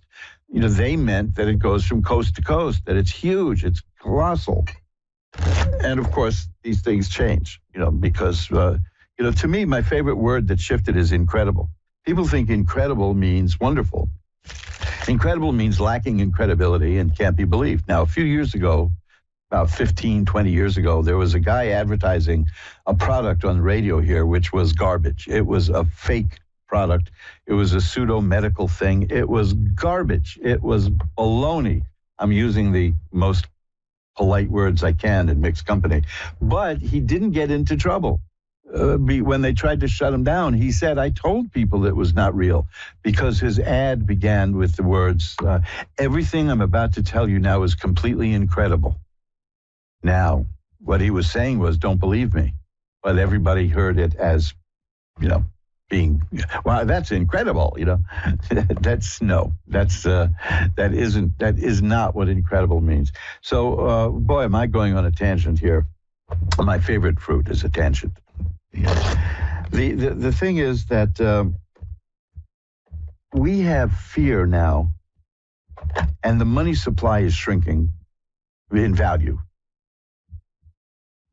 You can't do that accidentally, I might add.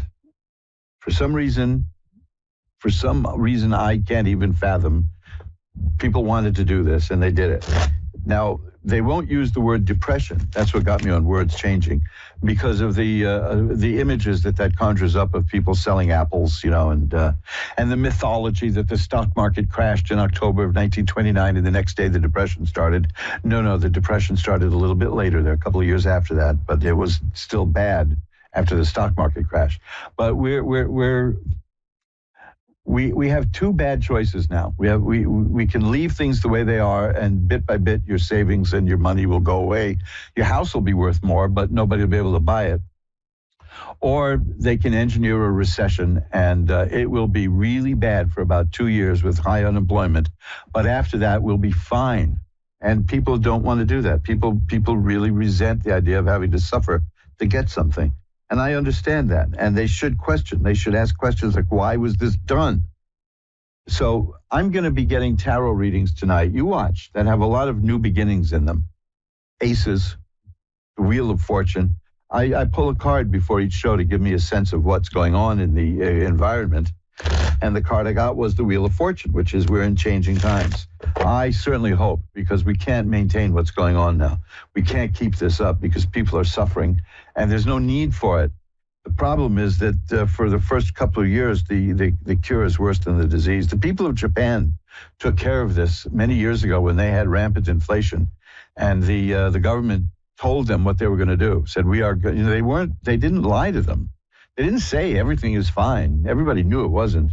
And they said, here's what we're going to do. There's going to be a recession. People are going to be struggling. It's going to hurt a lot of people. But you're going to be fine in a couple of years. So they asked people to help each other and work together, right? help your neighbors, work together, and we'll all get through this. And they did. And Japan emerged as one of the strongest economies on the planet. Well, you can't do that at a time when the political and media people are pushing division. We're supposed to hate people who disagree with us. And this is very important. This comes out as the sum and substance of the book, Unmasking Fear, because you're not supposed to disagree with somebody. You're supposed to cancel them. You're supposed to eradicate them. You're supposed to fear them if they disagree with you. Anytime I state an opinion when I get into a political discussion, I do it with the underlying assumption that I could be wrong. Because if I'm willing to assume that you're wrong, then I have to understand that you can assume that I'm wrong. And you may have a point, and that's called learning. But right now, we have a situation when we need it the least, where it's my team is better than your team. And I'm going to vote for my team. But that's changing. People are switching teams. I won't go into that too deeply because that's beyond the scope of what we're doing here. But I'm just saying that the problem we're facing now is far from transitory, and it's going to hurt people. And this is the time when you may want to take a look at some of the books that I have at mojoacademy.org. Not all of them. I mean, I don't think you need the books like on numerology, or I don't think you need the book about William Jennings Bryan's last speech, things like that. They're interesting and they're historical. But what we need now is a toolbox, man. We need tools to deal with what's being thrust upon us by people who claim to love us and care of us and have our best interest at heart. Okay? I think you know where I'm going with that. So, I'm not going to get political on this because politics comes and goes. And, anyone over 40 has been here before. We've seen it before, and we knew we'd see it again. And you can't plausibly say that everything is fine and we don't need to do anything. But prepare yourselves mentally and emotionally, because there are people who want to scare you. That's all I want to get across now. Bad things, we don't like when bad things happen, but bad things happen. And that is not to say that bad things don't make us better. The old thing, whatever doesn't kill me makes me stronger. Well, I'm not sure I want to be made stronger that way. That's a good swift kick in the groin is not going to make me stronger tomorrow, but so don't do that to me. But what I'm telling you is there's a highly paid industry out there to scare you, and I am here to give you positive energy and hope in terms of reality, which is that the reality is there is a whole industry which is coexistent with politics, which is designed to scare you. So if you're feeling scared, okay. Now, what are you going to do about it? Are you going to change things that you can't change? Or are you going to change the things that you can change, which are like essentially you? You can change you. See? And then you'll be stronger for that. That's the long way of saying, come on, guys, don't be scared needlessly. Fear is important, by the way. Fear is the emotion that tells us something's wrong. When you're constantly in fear, that's terror, and that's no good. We punish terrorists because terror is no good. Same thing with anger. Anger is good. Anger is the feeling that tells you that you've been mistreated. Constant anger is rage, and that will kill you. It will kill you. So check out certain things like Reverend Elliott Explains It All. See, I've got things in that book that'll show you how to use meditation techniques to clear the negative energy away from you. There's recordings there at mojoacademy.org for cleansing negative energy.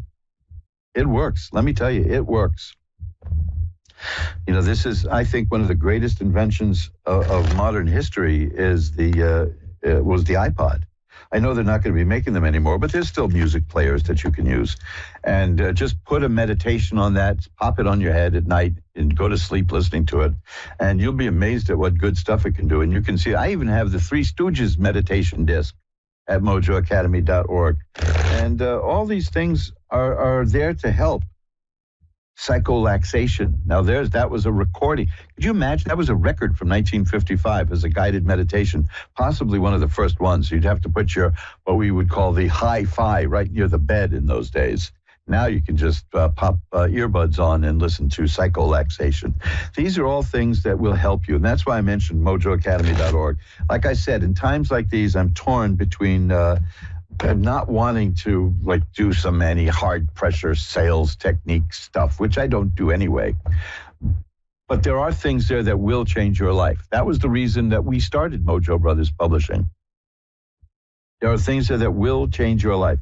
And among them will be those things like the Three Stooges meditation. It's a Shemp meditation disc. I know it sounds silly, but it works.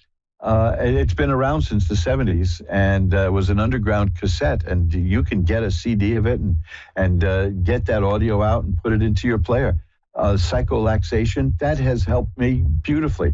I have chakra meditations there that will clear your negative energy because, folks, negative energy is coming at you like a tidal wave right now. And they're counting on it. They're running negative energy and negative stuff on television constantly to get you to be messed up. Don't allow it. Okay, we're going to wrap this up and get to the tarot readings, which is why we're here. But I'm doing this because this environment of fear, anger, rage, deliberately foisted upon us by people who make money. They do it for money to hurt people. We got to bring an end to this. And I want you all to take responsibility for cleansing your own mind and spirit of the negative, ugly energies that highly paid people are putting there. Let me tell you something, because I've done it. I opened up by saying I had my first gin and tonic of the summer today. You don't, just please trust me on this. You do not want to sit down in a bar and have drinks with news people, because your anger level and your blood pressure will rise. They are not what you think they are. They're not Walter Cronkite sitting in a room just giving you the news. These are these are like pushers of fear. And they know it and they like it. I'll be happy to talk to any of you off the air about this if you want to. I mean, quite seriously. My email is asktarot, ASKTAROT, @earthlink.net. Anybody wants to get in touch with me about any of this, you just drop me a line. Also, if you want a free tarot mini reading, that's my gift to the Ask One Radio audience. Drop me a line there. asktarot@earthlink.net. I've been shuffling up the cards, you see. And it won't help because the cards are going to show that these are times of change and negativity. But we're going to deal with it on an individual level. There goes my throat. Hang on. There we are. The golden throat is back. I'm going to ring a bell 3 times now to declare sacred space, and we're going to get to our first reading. Draw back the curtain on the magical window for Angela in Brooklyn. Hi, Angela. You're on with Reverend Elliot. Hi, how are you? I'm doing well. How are you, fellow New Yorker? Oh, I guess I'm okay. Well, maybe we can make it better.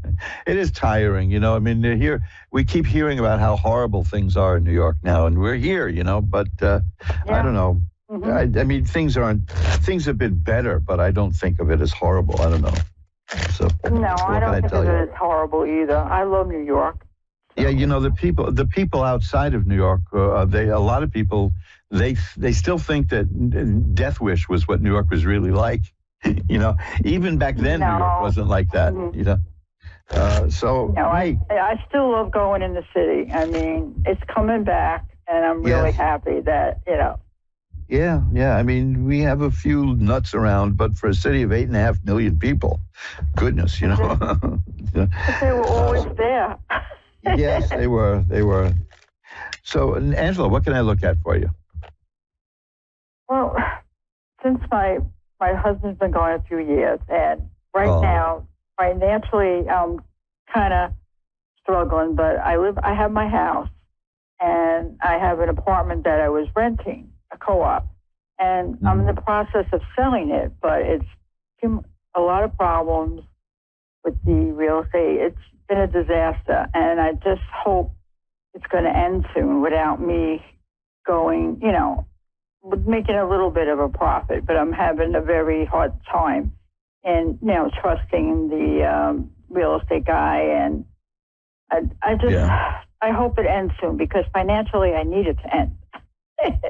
Yeah, well, I tell you, while you started talking, before you told me what was on your mind, the first card I got was the King of Coins, which is about money, which is about mastering money and dealing with money. So I could see that was the issue. There's also sadness involved. I guess that relates to the loss of your husband because I have the Nine of Swords here.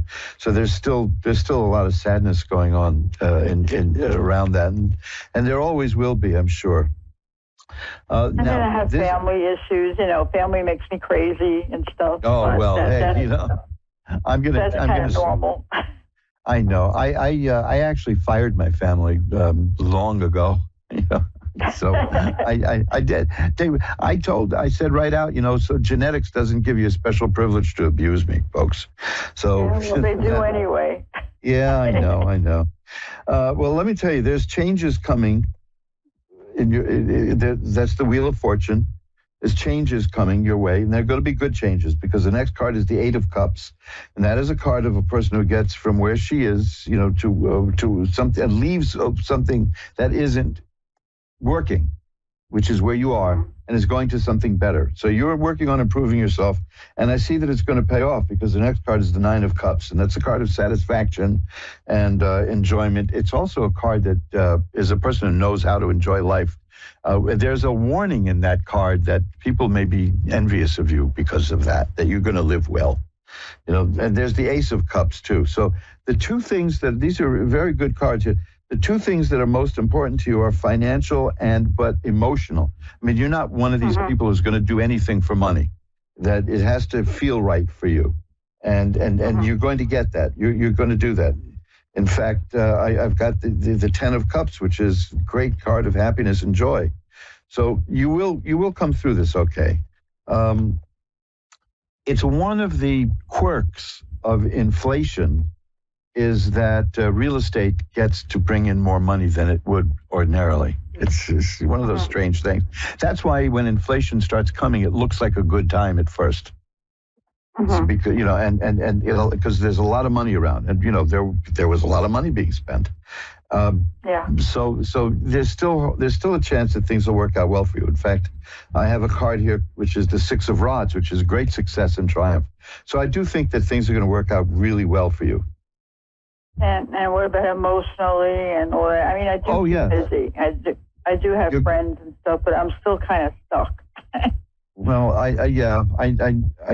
there's nothing you can do except, understand that it's the way of life. When we outlive somebody who was that close to us, it's not fair. You know what I mean? That's about it. But the Ace of Cups is here, which is a rebirth of emotional stuff. The aces are beginnings, and the cups are joy and happiness and affairs of the heart. And, so it's telling me that, this is the best of all of them. This is the same thing on steroids. It is the Sun, which is a card of healing and health and growth. So I think you're going to come through okay. Let me just shuffle it up one more and get one more card. Okay. And see if that adds anything to it, because it's a boringly happy reading, So let's see what we get here. This probably relates to the real estate thing. It's the Three of Rods, and that is about you in partnership with somebody else are waiting for the results to happen, and the results will happen. The results will come in. Okay. So hang in there, and remember, if you don't feel right about a professional who's working on your behalf, speak to that person and consider finding somebody else. This is because this is a time of this is a time when people who have assets have a little bit more power than usual. Like if you're one of those lucky people who has some cash to deal with, you'll get better interest rates now. that's a byproduct of inflation, and you gotta take it where you get it, right? But I think you're going to come out of this okay. Thank you. Thank you so much. My pleasure. Bye-bye now. And let's shuffle up the cards again. You're listening to Reverend Elliott's Magical Window on the Ask One Radio Network, where we get together every Wednesday at 11 Eastern, 10 Central, 9 Mountain, and 8 Pacific to look through the magical window of the tarot, which we're going to do right now for Donna in Del City, Oklahoma. Hi, Donna. You're on with Reverend Elliott. Hi, how are you? I'm doing well. How are you tonight? I'm doing good. Well, let's see what we can do to make that better. What can I look at for you? Oh, my goodness. Everything helps. Was there anything in particular you want to look at? Maybe just, well, no, not really. Well, let me ask you this. Let me ask you this question. I have a card here that is a card of somebody who feels stuck and is not moving and not going anywhere. Is that what you're feeling? Oh, yes, sir. Okay. I said it tonight. Yes, I did. That's the 8 of Swords. Yeah, it seems like it's just a circle. Yeah. Mm-hmm. Well, let's see if we can take a look at what that's all about, because I do see better times coming for you, and coming soon, I might add, because that's the 8 of Rods. That means whatever's coming your way is in motion now.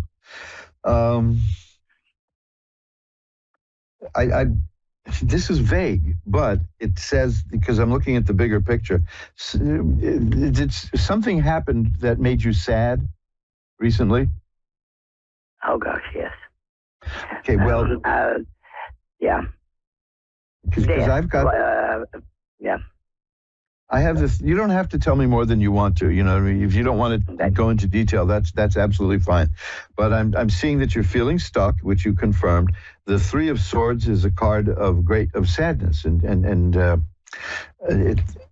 don't want to go into more than that, because you know what it means. You know what I'm talking about. You know why you're feeling sad. And if you don't want to go into it, I certainly am not going to force you to go into that in front of all these people. But I do see the situation changing and getting better for you, and sooner than you think. Not right away, but sooner than you think. You're blowing my mind, because everything you're hitting right on the head. Right on the head. Yes. Is there a legal matter in your life right now?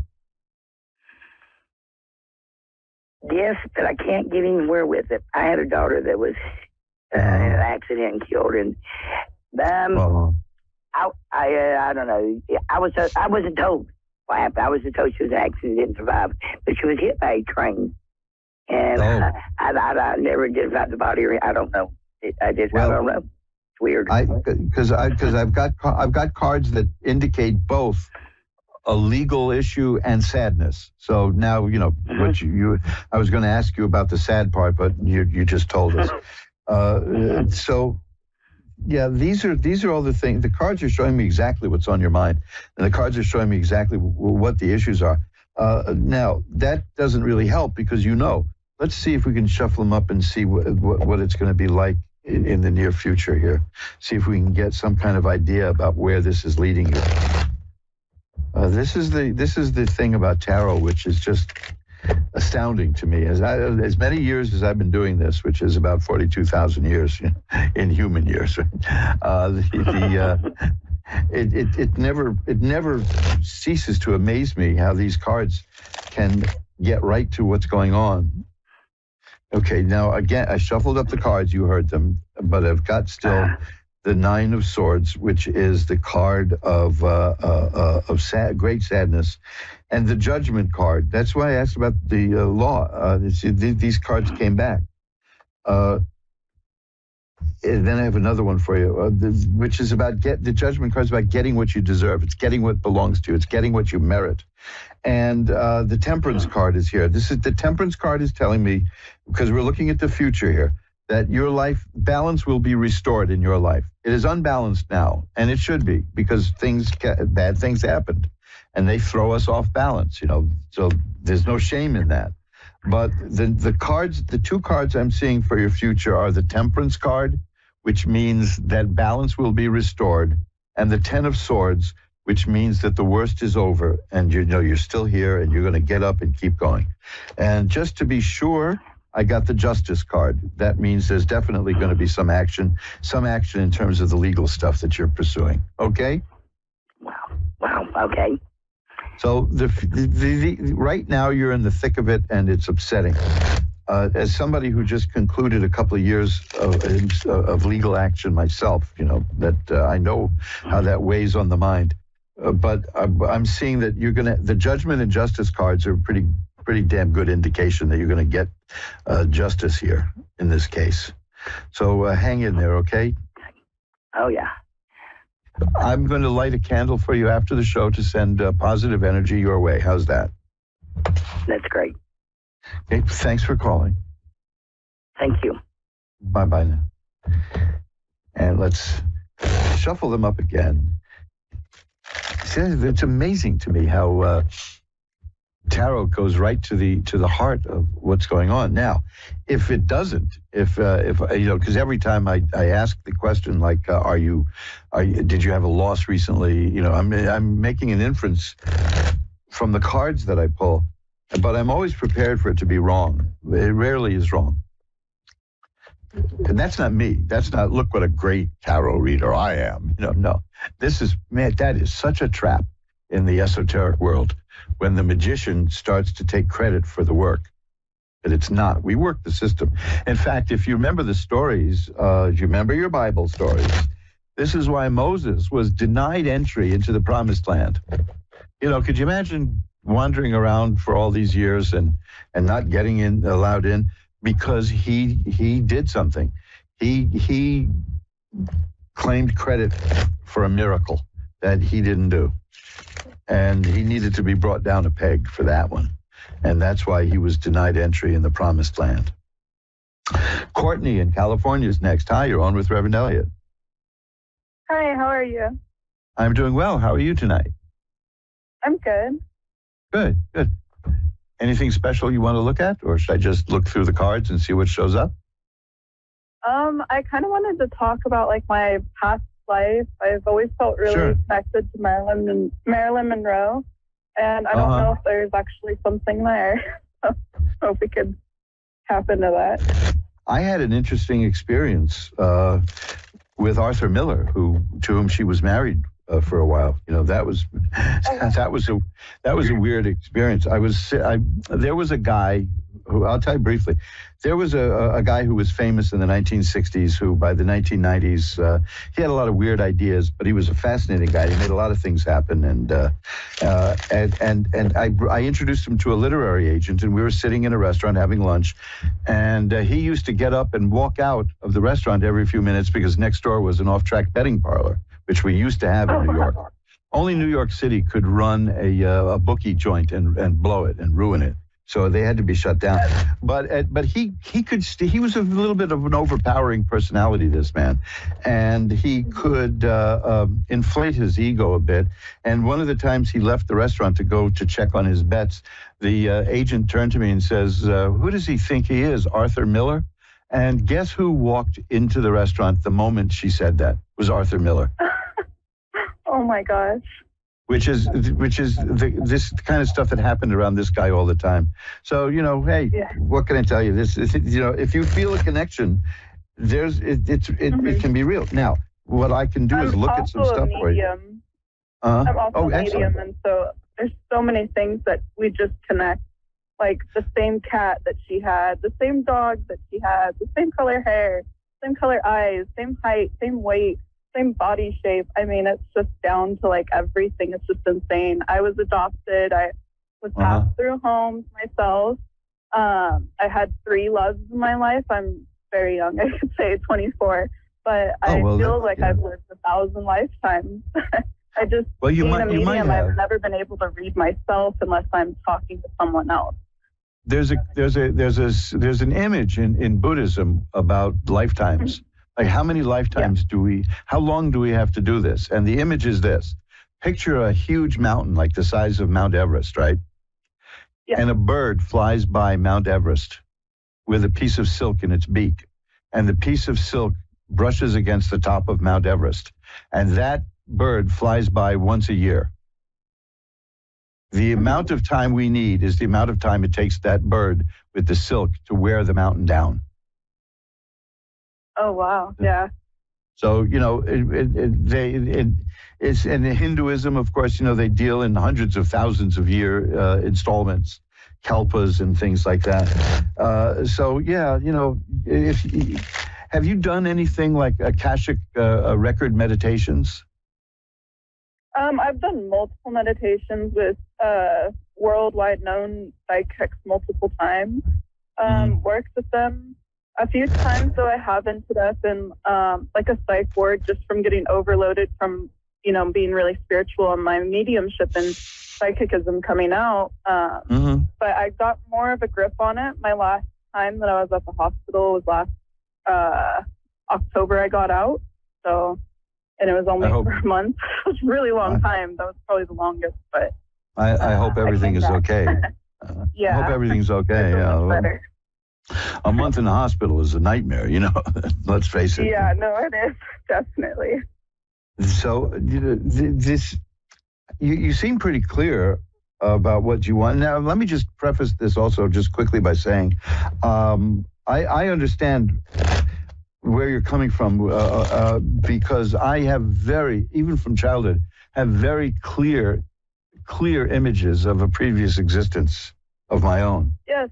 And I have those too. When I've done past life regressions, I've seen images of, and this will freak some people out on the air listening, but I've had, you know, where I've seen specifically 2 to 3 men in suits around me and walking outside of my house to the side of my trellis, and then it just gets black from there. And I've always been afraid of suffocating for some reason, and I do not like taking medicine. You know, they tried to get me on schizophrenic medications and what they did to Marilyn, basically. And I've had just some really crazy experiences happen where I should not be here today, and somehow I am.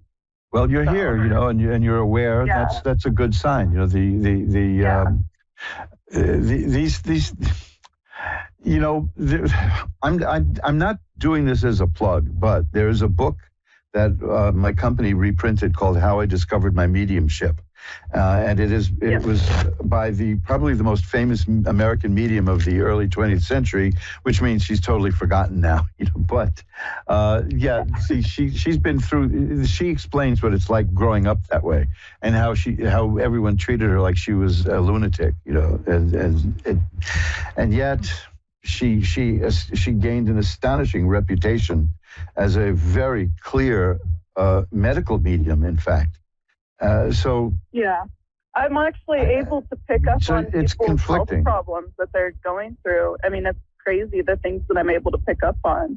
I thought I was just a medium at first, but then I was able to pick up on like what's going on with your left eye or your right knee or your shoulder or your back pain or your stomach, like even your heart. Like I could pick up on things that I just should not be able to.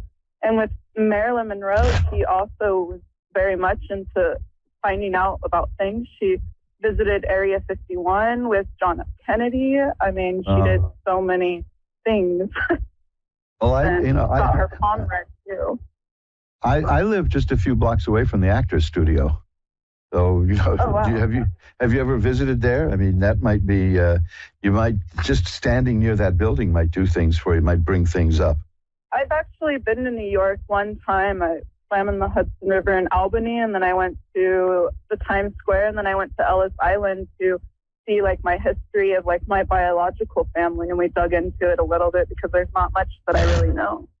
I never knew my father, just like Marilyn Monroe. I still don't know him to this day. There's some mystery there.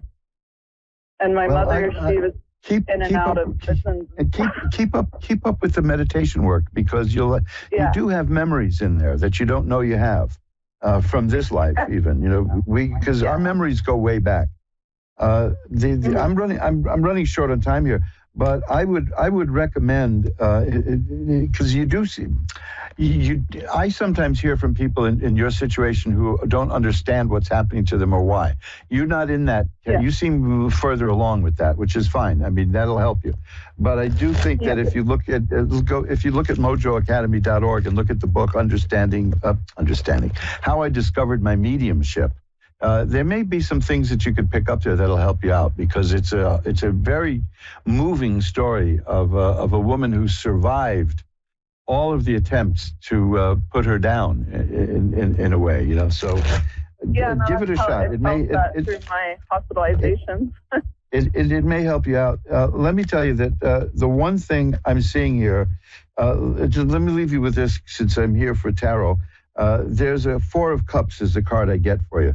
And that is a card that shows a person looking at 3 cups, and there's another cup coming out of a cloud in a hand, and the person doesn't see it yet. That's a card of hidden influences. And that's important, because that's what you're talking about. Is you want to get a handle on those hidden influences that are in your life. Yes. So, see what you can do through meditation. I recommend the Tara Sutphin's meditation for Akashic memories. That's a very good one. If you can find that, I think it's still for sale. If not, if you have a problem with it, I can look around to see where it is and see if I can get you a copy. But that does very good too. But How I Discovered My Mediumship might help you. And remember, the point of this book is that you're dealing with hidden influences, and you know that, and you're not scared of them. That's the important thing. I've got to run now. I want to see if I can get one more call in, but it's been great talking to you, and I wish you all the best with this. And come to New York again and see if you can stand in front of the Actors Studio on 44th Street and see what happens. Because you were so close when you go to Times Square. Times Square is just a couple of blocks away. This is 44th between 9th Avenue and 10th. Okay? Thank you. My pleasure. Bye-bye now.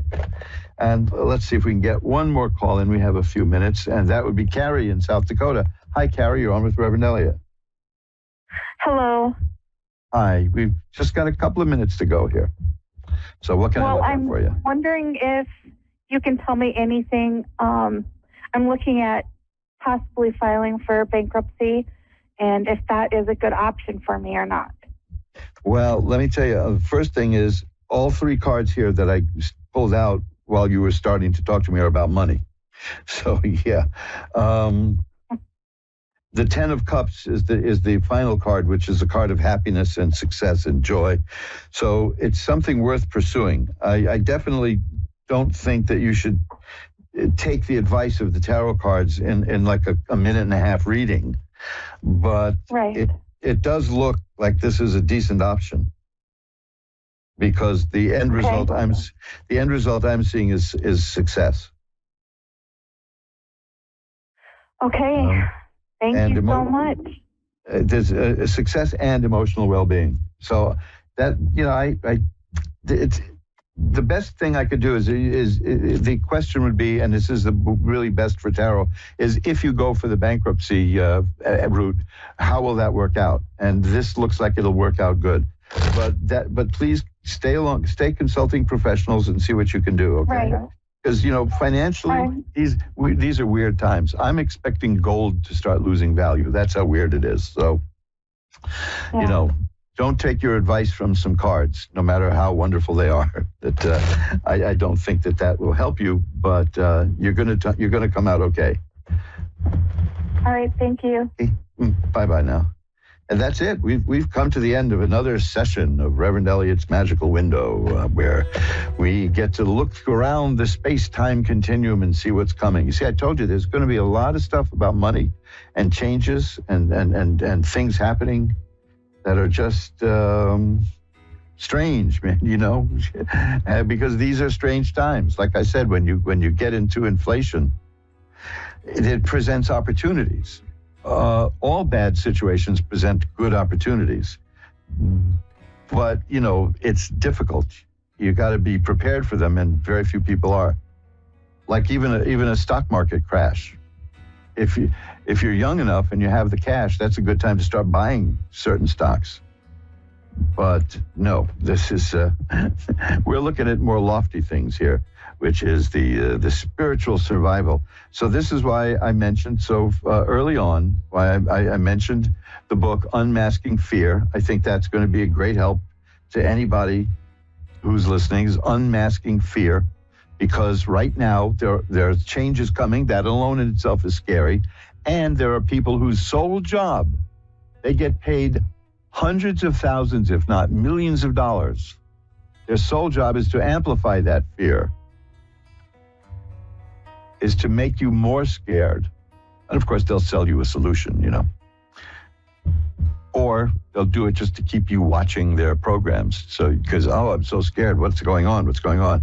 I'm not saying keep yourself uninformed, but just take it with a grain of salt, because they've been wrong before, as you know.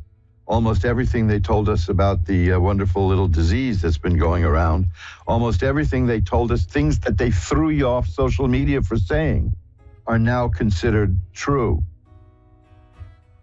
So you see, just realize that the people who are holding themselves up as experts oftentimes don't know any more about this than you do. As Will Rogers said during one of his radio shows in 1935, during the depths of the Depression, I don't know any more about this than an economist does. Now, didn't the economists tell us that in December that if inflation would be gone? Remember that? That by December last year, inflation would be gone? Now it's worse than ever. But don't let it scare you. Trust me. These are things that you're going to have to learn to deal with, rather than let them terrify the hell out of you, because then you're going to not function and they're going to steal your life. It's bad enough they're hurting our money, but now don't let them take your life. Well, that's it. I'll see you again next week at the same time here on the Ask One Radio Network. And remember, time flies. It's up to you to be the navigator. Bye-bye now.